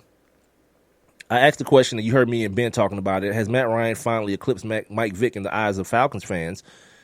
This is, once again, brought to us by sportsnewsandbrews.com. 75% say yes. 18% of you D-bags still say the man has to win a Super Bowl in order to do that, which, of course, Mike Vick didn't do. But whatever. We're not going to let semantics get in the way of our emotion, are we? And then 7% of you guys say he never will. He never will. Even if he's about to win an MVP and then couple that with a Super Bowl, and he probably is one of the front runners, he and Julio, for winning a Super Bowl MVP, and that still won't give him the upper hand. Y'all, man, I always say this about the people here in Atlanta, and I always question it, man. The sports IQ of the people here in my city, man, is ridiculous. And I got a couple up here now. One is going to expire tomorrow, and it says, choose one. Trump, any other human being, and a trained chimp. No one's answered that one, chimed in on that one yet. And then the last one is going to run all week long. The NFL is blank for not allowing the Georgia Dome to be open for the Super Bowl. Hashtag put it on the poll. Brought to us by sportsnewsandbrews.com. Don't forget, you guys can submit your own hashtag, put it on the poll. All you got to do is hashtag put it on the poll, P-O-L-L, not P-O-L-E, P-O-L-L. And then when I look for mine, I'll see yours as well. But no, yeah, the two options were full of sugar honey iced tea and in the right. And 100% of you people said they are full of sugar honey iced tea, and they are. That whole crap about they worrying about the businesses in the area not getting the money that they would have gotten. You ain't worried about that. You just know that you're not gonna get the money for it. NFL greedy bastards. And that's something, you know what? That's something that I would actually think about going to. Like, I'm the type of dude, I like to hear the game. I like to watch the game. I don't need to be around a bunch of ruckus and all that. But I would maybe do like a half of that. You know what I mean? Like somewhere like a quarter of that, just to get the ambiance. Maybe the final quarter, the fourth quarter. I DVR the fourth quarter and come back and watch it on my own. But just to see the reaction of the people, win or lose, the reaction of the people and how it's going to affect the people. I would do something like that. I would go down. I'll pay money to go into the Dome and check that out with the people. But the NFL saying, nah, that can't happen. So screw you, NFL, on behalf of the people here in the mighty, mighty ATL. All right. So last night the Pro Bowl happened. He was talking to Ben Troupe about the Pro Bowl, and I'm gonna get to this Sage Steele thing in a minute. You know what I was watching during the Pro Bowl? This thing on Comedy Central called the Roast Battle, and it's basically like my childhood, like dudes just going like head up, like roasting each other, like getting like real crazy and talking about people's mamas. Like this one dude, mama was there, and he was calling her a bitch and all. It was like the wildest thing ever, but it was funny as hell, and that's what I was watching while y'all was, suckling on the teat of the NFL, watching that bad Pro Bowl. Hold on, my phone fell. So anyway, Sage Steele, right? Sage Steele, if you guys remember, a couple of weeks ago, I was talking about her, and there was she was catching some heat about, in a way, defending the white side. She's biracial, and she was defending the white side of her heritage or lineage or whatnot. For lack of a better term, she was defending it, right? And she caught some heat from it. One of the dudes, Robert Littall of Black Sports Online, gave her a bunch of heat, and people on Twitter, you know how that roll anyway. They jumped down her throat pretty good. So anyway, she's back today. Trending topic. And I think I need to do this more. Something that I did this morning, kind of on accident. I checked the trends for the day before I started my prep. When I was trying to look for my put it on the polls, I guess when you do that, it shows you below that what's trending. And Sage Steele was trending this morning because of a Facebook post she made. And in the first segment of the show, I was talking about the stuff that's going on with,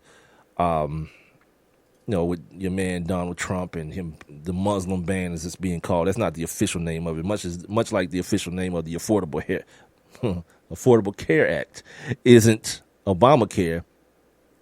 But she put out a post today about this situation. She was trying to get out on a flight. And here's what Sage had to say. Sorry, I'm trying to scroll. All right, here it is.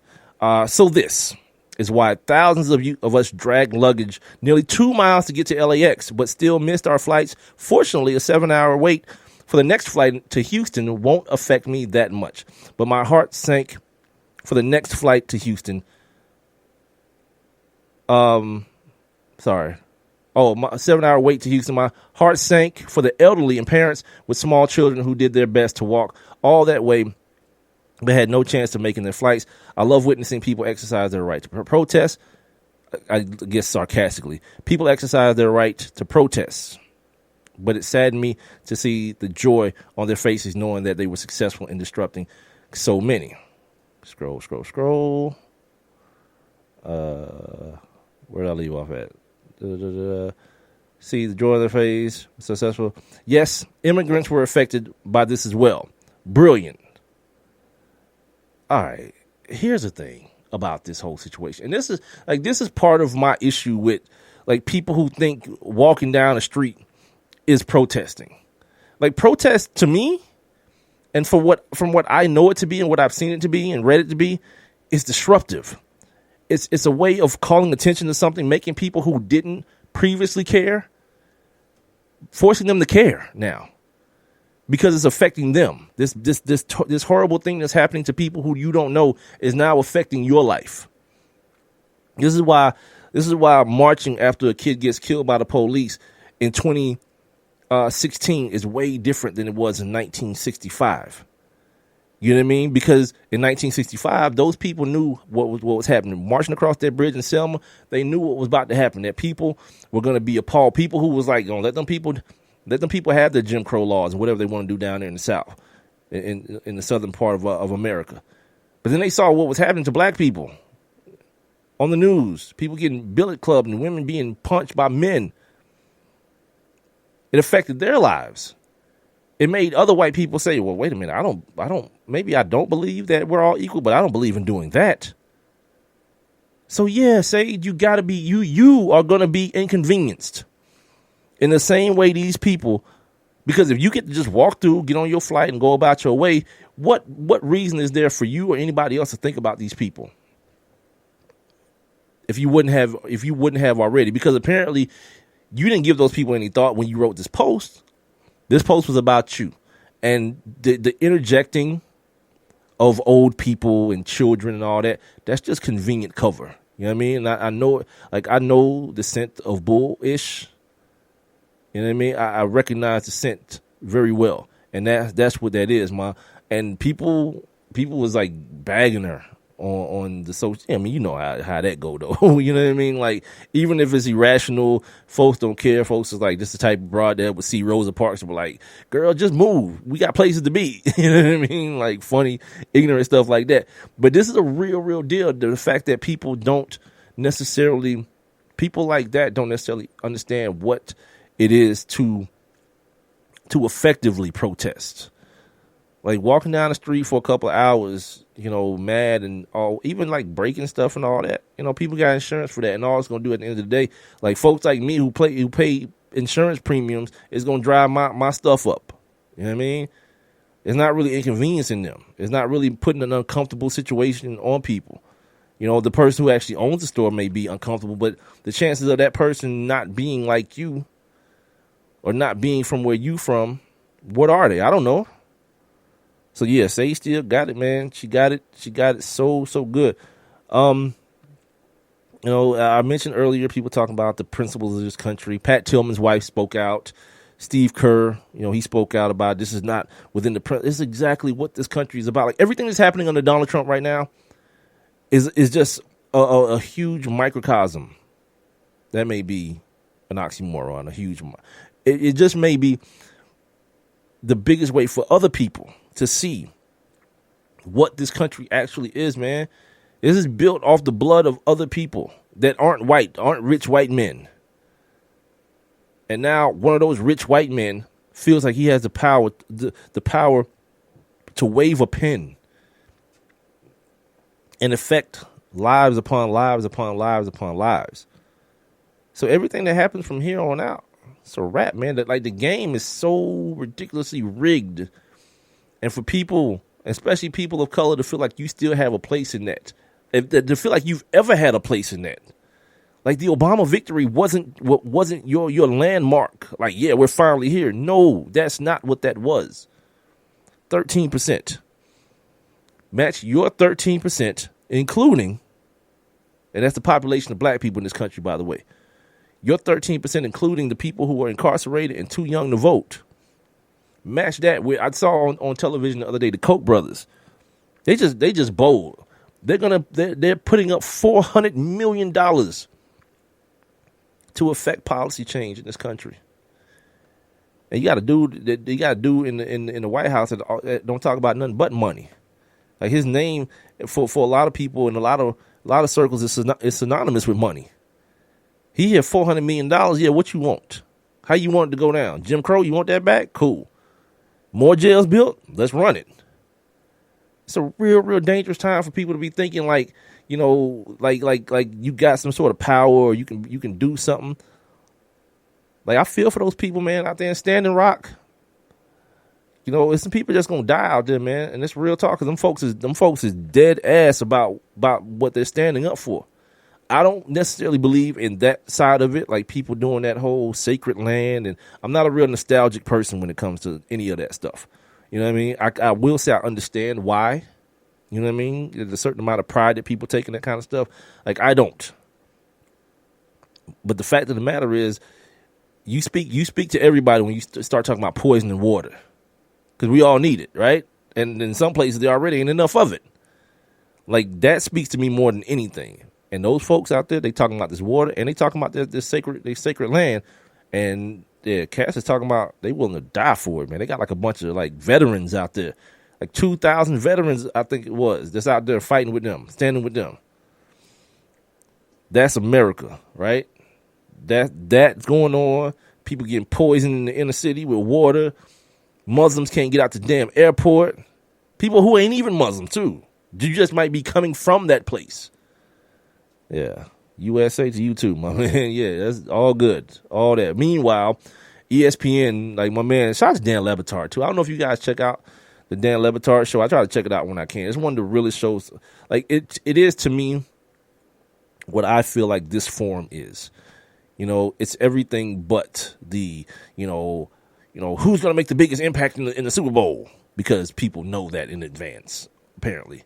And you guys and girls, y'all just sop it up. Like gravy with a biscuit. You just sop it up. Like the Le Batard is real stupid and it's fun and funny and ridiculous. But he's an anti-establishment dude too. It's like he was talking about a memo that he refuses to read because he already knows what it's going to say. It's going to talk about not talking about this political stuff, this Donald Trump stuff.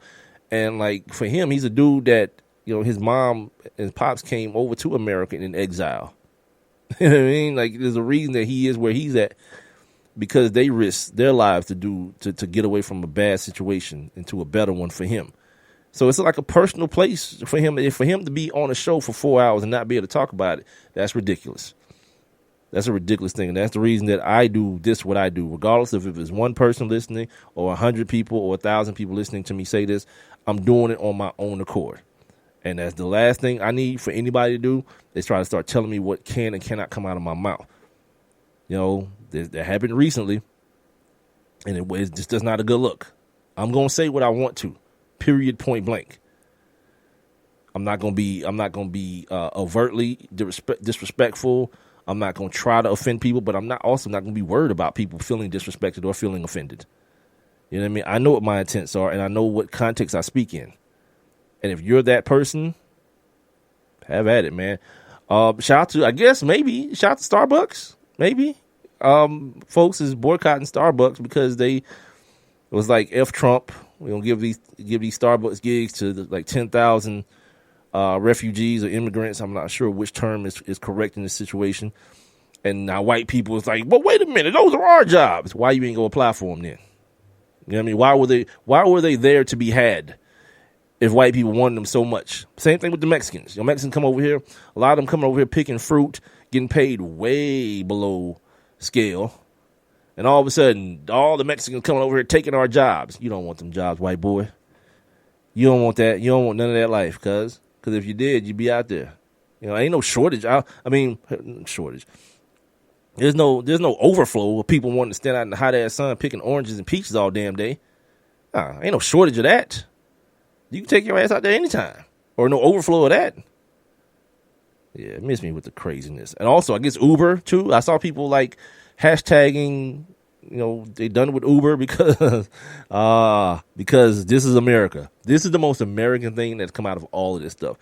Like in times of what they say, the time to buy property is when there's blood in the streets. Same thing. Uber was like the taxi guys, right? A lot of the taxi guys are foreign cats, right? So they're like, hell no, we ain't going to no damn airport. If you can't let our people come out of this month, we not servicing it. So Uber was like, you won't, but we will. And Uber went up in there and started scooping people up. So people was like, that's foul business. That's bad pool. And people, I guess, I saw, my homegirl Chanda, I guess you have to cancel your Uber account. It's not just a thing where you could just, because I've never used it, never even looked at it, but now I understand, I guess it's like an account that you have with them, which is how the cats get paid. And people are just canceling their Uber accounts. I guess that's one way to, to show some sort of solidarity or whatnot, but I don't know, man. It's just one of the most ridiculous things. There's this buyer's remorse that you see in people have. Like, one of the things that I hate more so than anything is people who have to be personally affected by things to understand how bad it is, or people making those parallels as though that's the only way. Like, man, that rape stuff. I mean, I got a sister, man. You can't be raping people. What if it was my sister? But what if you never had a sister? What if you never knew your mom? Would it be any less bad? No, it's still horrible. Like, it doesn't have, and I always try to talk about that kind of stuff, like seeing the other side of an issue, not always the thing that's going to affect you, either whether it be positive or negative. You know what I mean? Like in the case of you finding, like if you find a $50 bill on the ground walking out of a store, the first thing a lot of you guys are going to say is like, look at God. Look at I'm so blessed. But never ever think that may be somebody's last $50 till they get paid in 2 weeks. And they need that for their baby. Now, it probably ain't nothing that you can do about it, but my point is that there probably is never, ever a thought like that trickles through your brain. Because there's something on the back side, on the opposite side of that blessing, the thing that you're calling a blessing, by the way. But people don't think that way. It always has to be something that affects them before they can feel some empathy. So people talking about how their husbands can't make it back into the country, or they can't leave these foreign places that they was on business. And now I can't believe I voted for Trump. Well, too late. Ain't no givebacks in this. You stuck. Feel me? You stuck like Chuck B with the rest of us. And I'll actuality, like I said in the first segment, black people, I know y'all ain't surprised. You might want to act like you are. You ain't surprised. You know what I mean? This the life that we was given, not the one that we chose. So therein is that. It's the One Mic with Big Mike show. I'm here every Monday, Wednesday, and Friday on Spree. I wanted to have a more fun show today. This dude Trump is like effing up my whole situation. I was gone since last Monday. Came back, had a bunch of stuff I wanted to talk about. And I'm going to talk about this LeBron stuff next. This stuff with D-Wade and my man Rajon Rondo. It's funny, man. I'll tell you about a conversation me and my guy was having a couple of years ago. This is when they had like the big three in Boston and all that. We were having this back and forth about your man Rajon Rondo. So I'll do that next. It's the One Mic with Big Mike show. Remember, I'm here every Monday, Wednesday, and Friday. Tell a friend to tell a friend to tell a friend on Spreaker. Spreaker.com. as well as the app, TuneIn, and my website, onemicwithbigmike.com. Follow me on Twitter and Instagram at onemicwithbigmike, and I'm also streaming live video right now on the old Facebook Live. One Mic with Big Mike is the Facebook page. Make sure you head on over there and like that situation as well. I'll be right back. Do you or someone you know run a business that could benefit from additional exposure? The One Mic with Big Mike show is currently taking on new sponsors and advertiser. One Mic with Big Mike is currently syndicated across 8 different online platforms, and your company's name could be heard and seen across all 8 as well. Let's get to work. Please send all inquiries to Mike at onemicwithbigmike.com. Thank you for listening. Thank you for your continued support. All I need is one mic. Take a look under your bed. Find stuff under there? What about jobs? No? Now try your basement. There's a pair of overalls that overall you're not so into anymore. A perfectly good laptop that hasn't sat in your lap in months. And even more stuff, but still no jobs? Well, you really have both. See, stuff is defined as household articles considered as a group. Sometimes this stuff is no longer needed. Wait, no longer needed? That can't be right. Because remember those jobs you were looking for? Those are really needed, and they're the stuff inside your stuff. Even inside that winter coat that moved with you to Phoenix. Our job is to unlock those jobs, and it starts when you donate your stuff to your local Goodwill. Here's how we do it. When you donate to Goodwill, we sell your stuff to provide job training for people right here in your community. So just by teaming up with Goodwill, you help create jobs. And isn't that worth parting with the leftover keytar from your 80s cover band?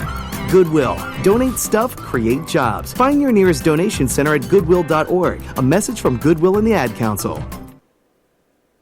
And now back to One Mic with Big Mike. And here we go!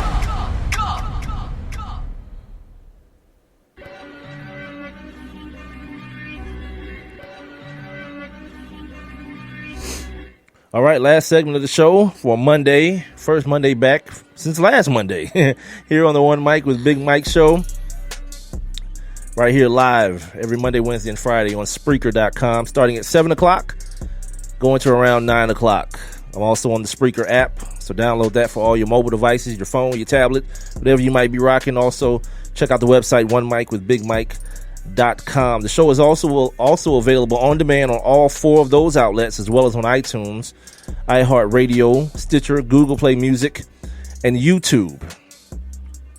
I'm also streaming live video right now on Facebook for the next 30 minutes or so you can head on over to the Facebook page and check it out. Leave your comments below on what you think about the show, what you think about me. I got a couple of hashtag put it on the poll questions brought to us by sportsnewsandbrews.com up on my Twitter feed. So that's at One Mic with Big Mike. Just put in the hashtag, put it on the poll, POLL, not POLE, as some may think. And you can answer the poll questions for the day. You still got time to get in on the text line, 404-902-8104, or, of course, jump inside this live interactive chat room. Just do so by clicking on that little thought bubble icon you see there on Spreaker or on the streaming player on my website. It'll get you up inside the live and interactive chat room. Now, some things happened last week in the world of the NBA. First of all, Saturday, my gosh. That Steph Curry thing is something for real, cuz. And, like, I don't know, man, if you can't enjoy that, just as a fan of sports, and you got to really be a fan of basketball to see the kind of stuff that Steph Curry does. Like when it starts happening and you're watching it happen and you feel it happening, it's just such a miraculous sight to see. It's almost like when you watch Michael Jordan, if you're of age, watching Michael Jordan just start like illing out on people, man, just hitting every single shot, the most ridiculous acrobatic shots in the world. And you're witnessing something and you're within it at the same time. Like, man, I can't believe this is happening. This is unbelievable stuff. And the difference between Mike and Steph, like Steph is doing it and he make it look like it's child's play. And I think that's the part that people don't like about him, sliding on the floor and, just, chopping his feet in place. It's a ridiculous thing to do. But like when you're that good, you're able to have a little a-hole in you. By the way, they beat the brakes off the Clippers. Like 46 points in a real live NBA game. Meanwhile, at the same time, the next day, I should say, the Hawks going into 4 overtimes with the Knicks when the Knicks ain't have nobody on the floor. Nobody whose name is on the floor. Carmelo was fouled out. He had like 40-something points. Joakim Noah is out of the game, which, whatever. You just basically know his name at this point. Derrick Rose ain't played because he got an ankle situation. And it took the Hawks 4 overtimes at the crib to beat that bad team. And it's not even the matter of the overtimes, but I mentioned to you guys last week how TNT is going to start doing this thing like next month for a couple of games where it's like an all-player broadcast. And like the player that's down here in Atlanta, Dominique Wilkins, the human highlight film, good dude, met him a couple times, been on, was gracious enough with his time a few times to be on our show. But man, like to hear him calling a game is like, it's like a cat scratching a chalkboard while getting gang banged by some, Brahma bulls or something. Like, it's like a bad, it's just bad to witness. And to do that for 4 overtimes, it was just excruciating. My gosh, it was so excruciating. But anyway, that happened. But the things that happened last week, like your man, like LeBron is like on one real quick. And I'm trying to still kind of decode it and figure it out within myself of what the hell is happening with LeBron. Because, of course, the main thing is that he's got his eye on what's going on in Golden State. Like, they got beat up pretty bad the first game of the season against the Spurs. But since then, like, all the things that people were, like, worried about, like, rim protection, whatever, they need the big inside and all this kind of craziness. Yeah, listen to me, man. When buckets are there to be had and you got bucket getting people on your team, like things tend to work themselves out in that way. Like, damn all that old school way of thinking. You got to have a big 7-footer in the middle. No, you don't. Get buckets. Get a bunch of dudes that can get buckets. Get a dude like Draymond Green that can do everything, so he don't need to get buckets to affect the game. But you get a bunch of other dudes that get plenty of buckets, you'll be all right. And the Warriors are more than all right. So LeBron's got his eye on those guys. They kind of lighten the ass now. Mo Williams is now gone. Matthew Dellavedova Deli down in Milwaukee right now. They just traded, of course, to get Kyle Korver. But like Kyle Korver is a different kind of cat. He's a dude that, you got to run him off some screens, catch, shoot type player. A guy who we thought was going to get a bunch of open looks on the drive and kick situation. But LeBron James is saying they still need a point guard. They need a playmaker. He's saying they need a playmaker.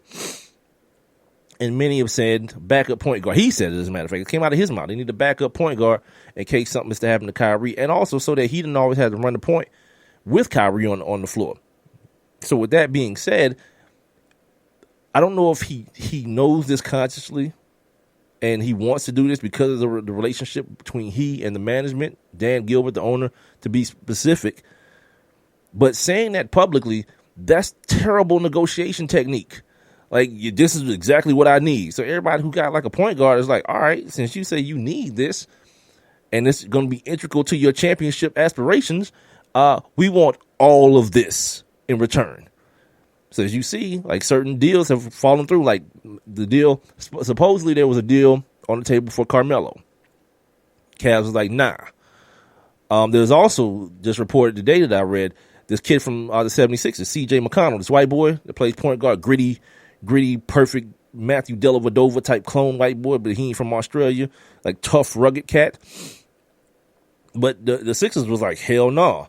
They probably, you know what, too? They probably wanted them, like, if we're going to give you this dude, you got to take, like Joel Embiid or Jahlil Okafor, too. You got to take one of these bigs, too.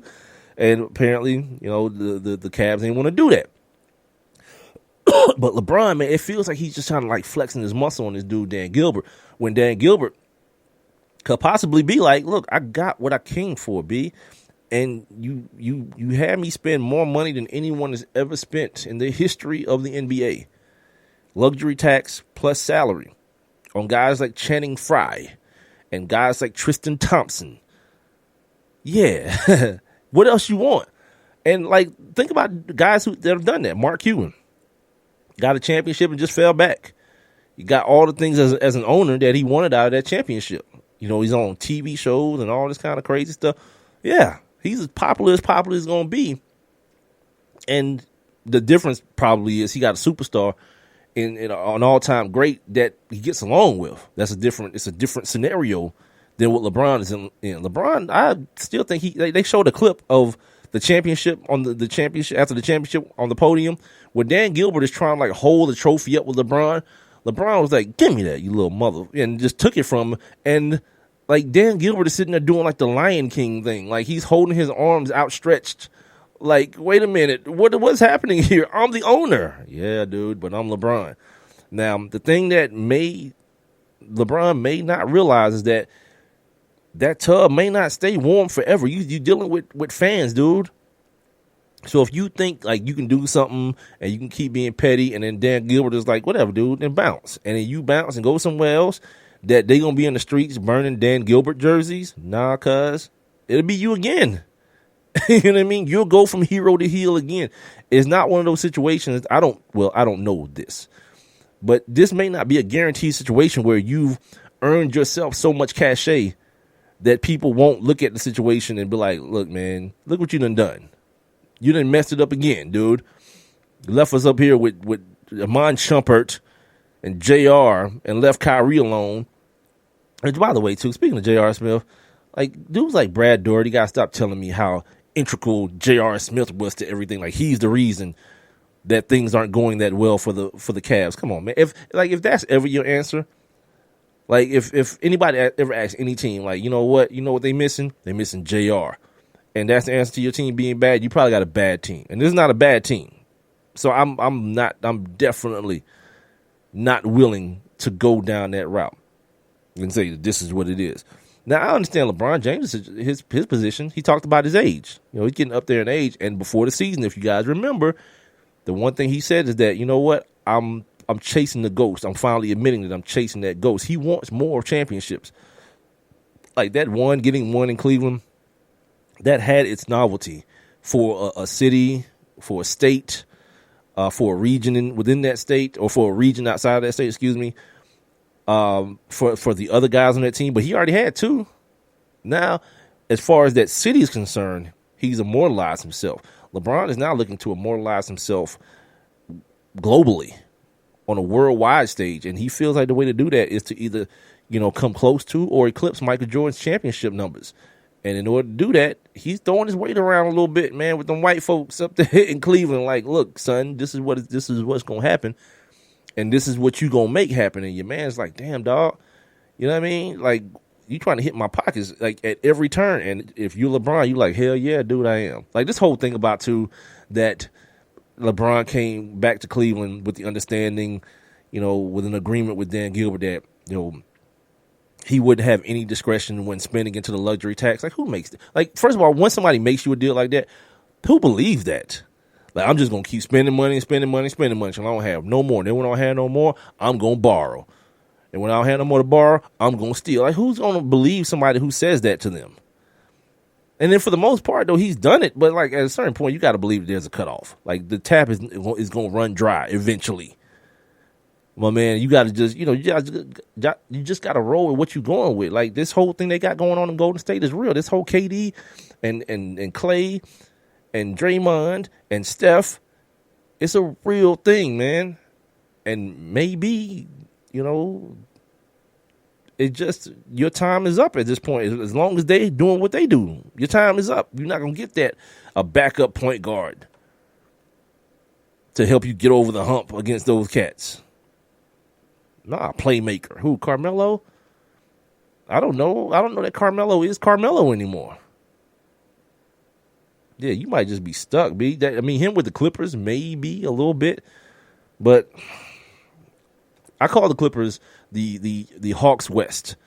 Like, they are exactly what the Hawks are, just with more name recognition. Like Chris Paul and Blake and DeAndre, a bunch of all-stars. But they still, as a team and an organization, still mediocre.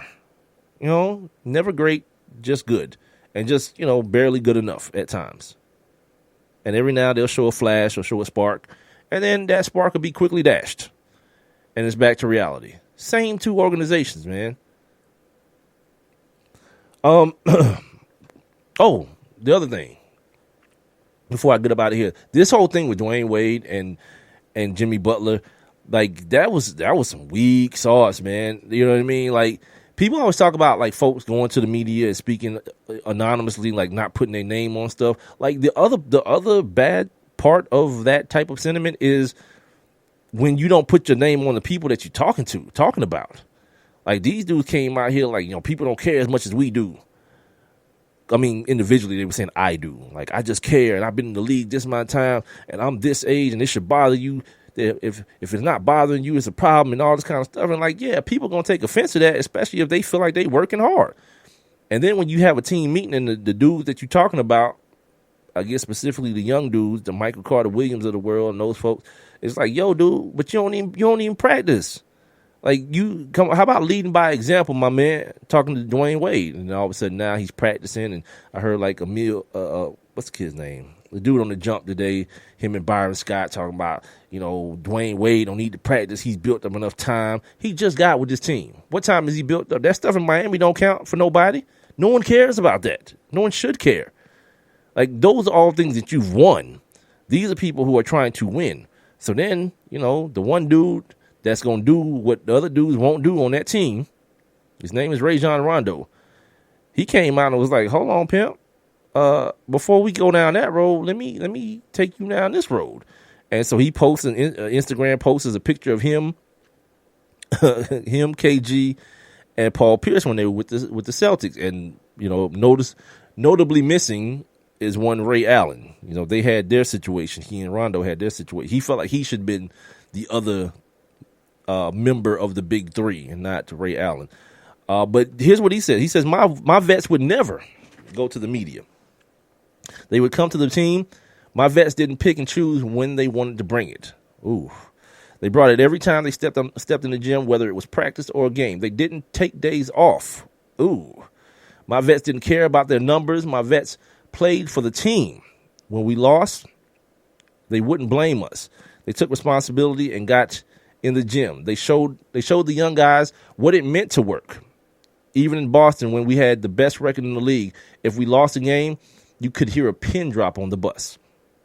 They showed us the seriousness of the game. My vets didn't have an influence on the coaching staff. If you saw this the other day, you saw, I guess, Fred Hoiberg was trying to get a timeout, and like, oh my God, Jimmy Butler just gave him a stink face, and it looked like he was saying, like, man, what the hell are you doing? And just turned his back on him when he even called a timeout. So stuff like that, man. Like, you can't be that dude and still be the dude that's like, I care more than everybody when, you blatantly, take your coach's knees out from up under him. He goes on to say, they couldn't change the plan because it didn't work for them. I played under one of the greatest coaches, and he held everyone accountable. It takes 1 through 15. When you isolate everyone, you can't win consistently. I may be a lot of things, but I'm not a bad teammate. My goal is to pass what I've learned along. The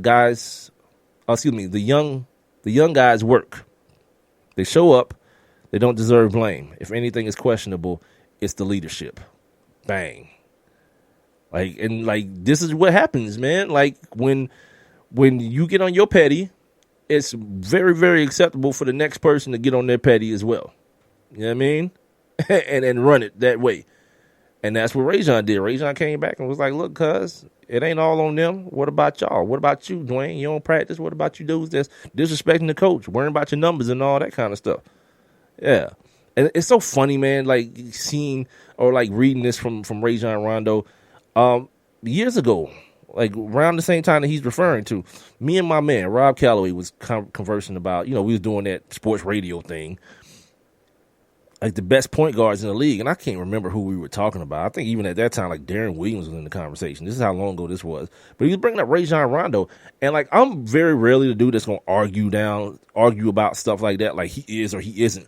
But what I will do, I'll be the dude that says, I'll point out the position that the person is in and say, okay, you got to give me a better barometer, a better gauge to where I can see what this player is. Because I see all of Rajon Rondo's faults. He still has the same ones.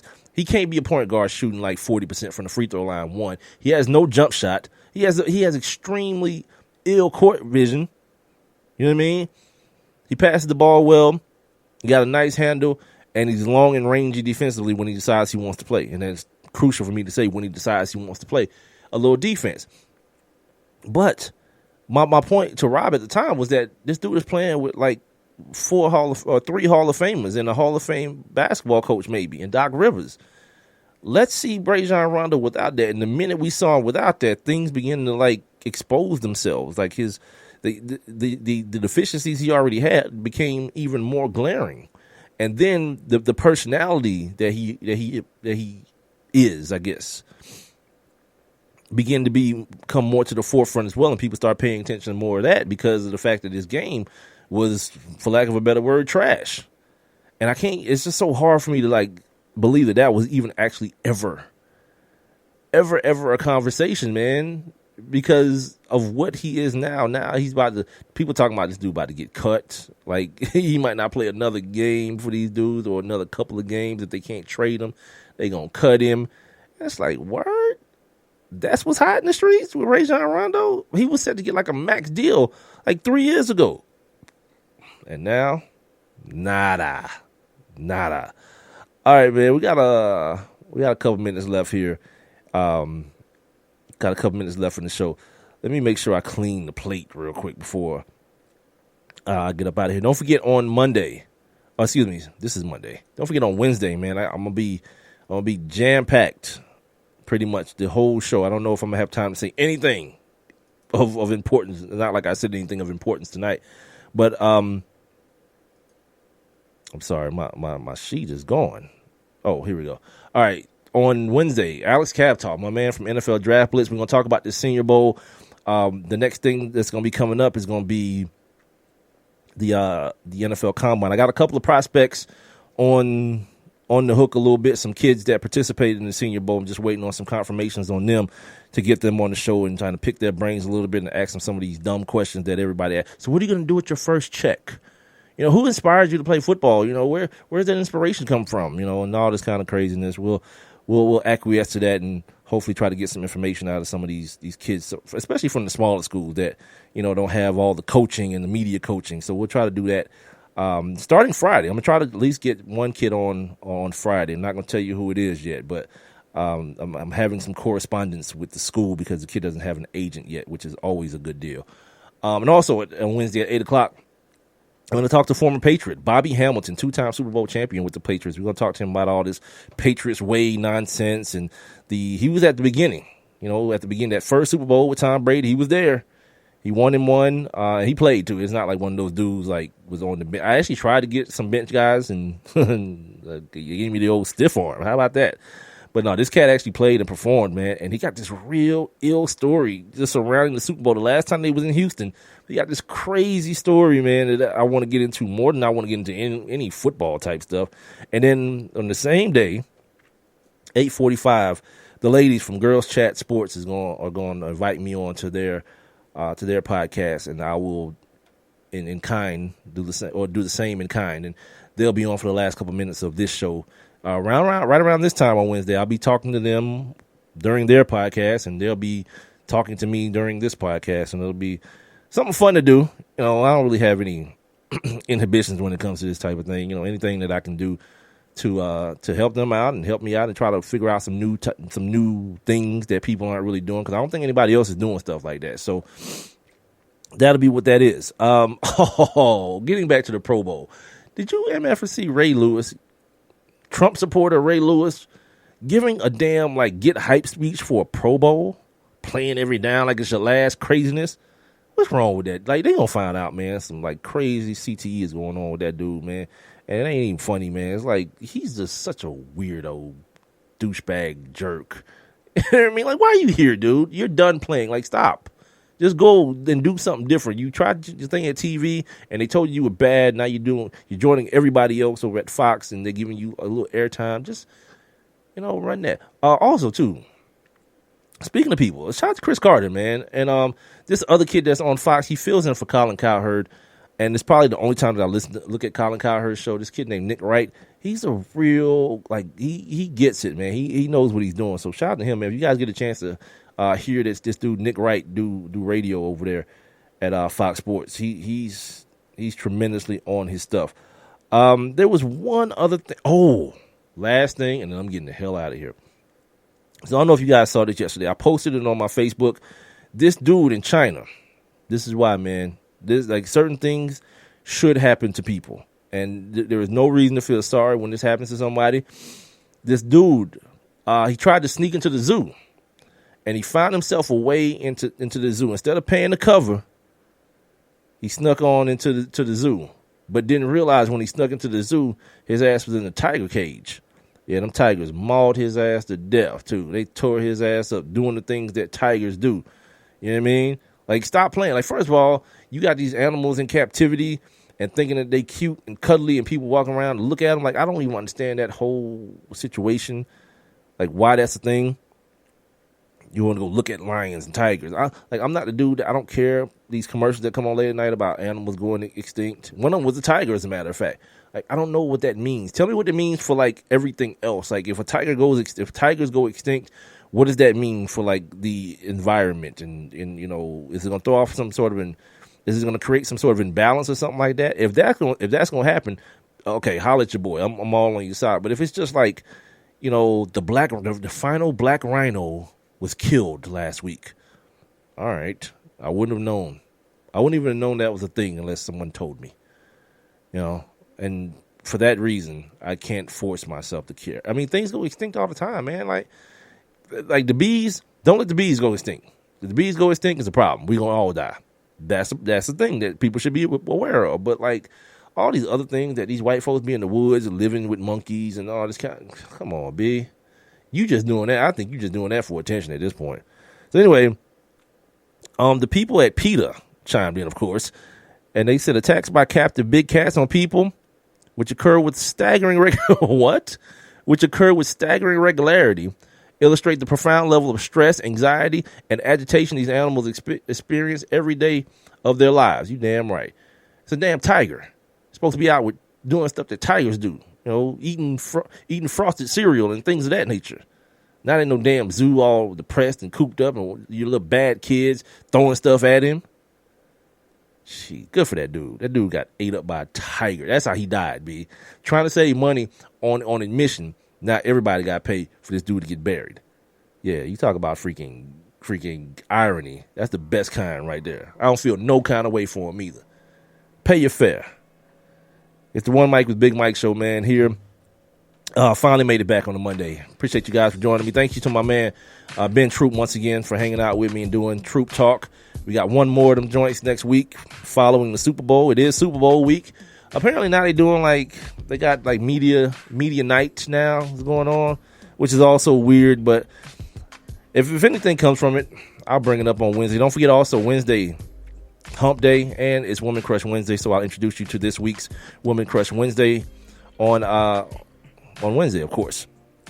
Don't forget, if you didn't get a chance to hear the entire show, you can catch all episodes that I've ever done on demand on Spreaker, Spreaker, TuneIn, OneMicWithBigMike.com, iTunes, iHeartRadio, Stitcher, Google Play Music, and of course YouTube. I'm about to throw this video up on the YouTube page here in just a second. I got to get my YouTube subscription up.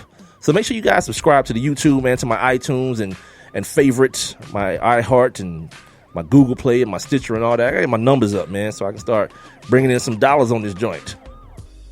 And make sure you guys are following me as well on Twitter and Instagram at @1 MICWITHBIGMIKE. Shout out to my homie Big L. Yeah, we're gonna do it again on Wednesday, man. So until then, y'all be cool, be safe. You know, if you got people in the airport, you know, keep your head up. You know what I mean? Keep your head up. We got 4 more years of this. You know, this only week 1. Feel me?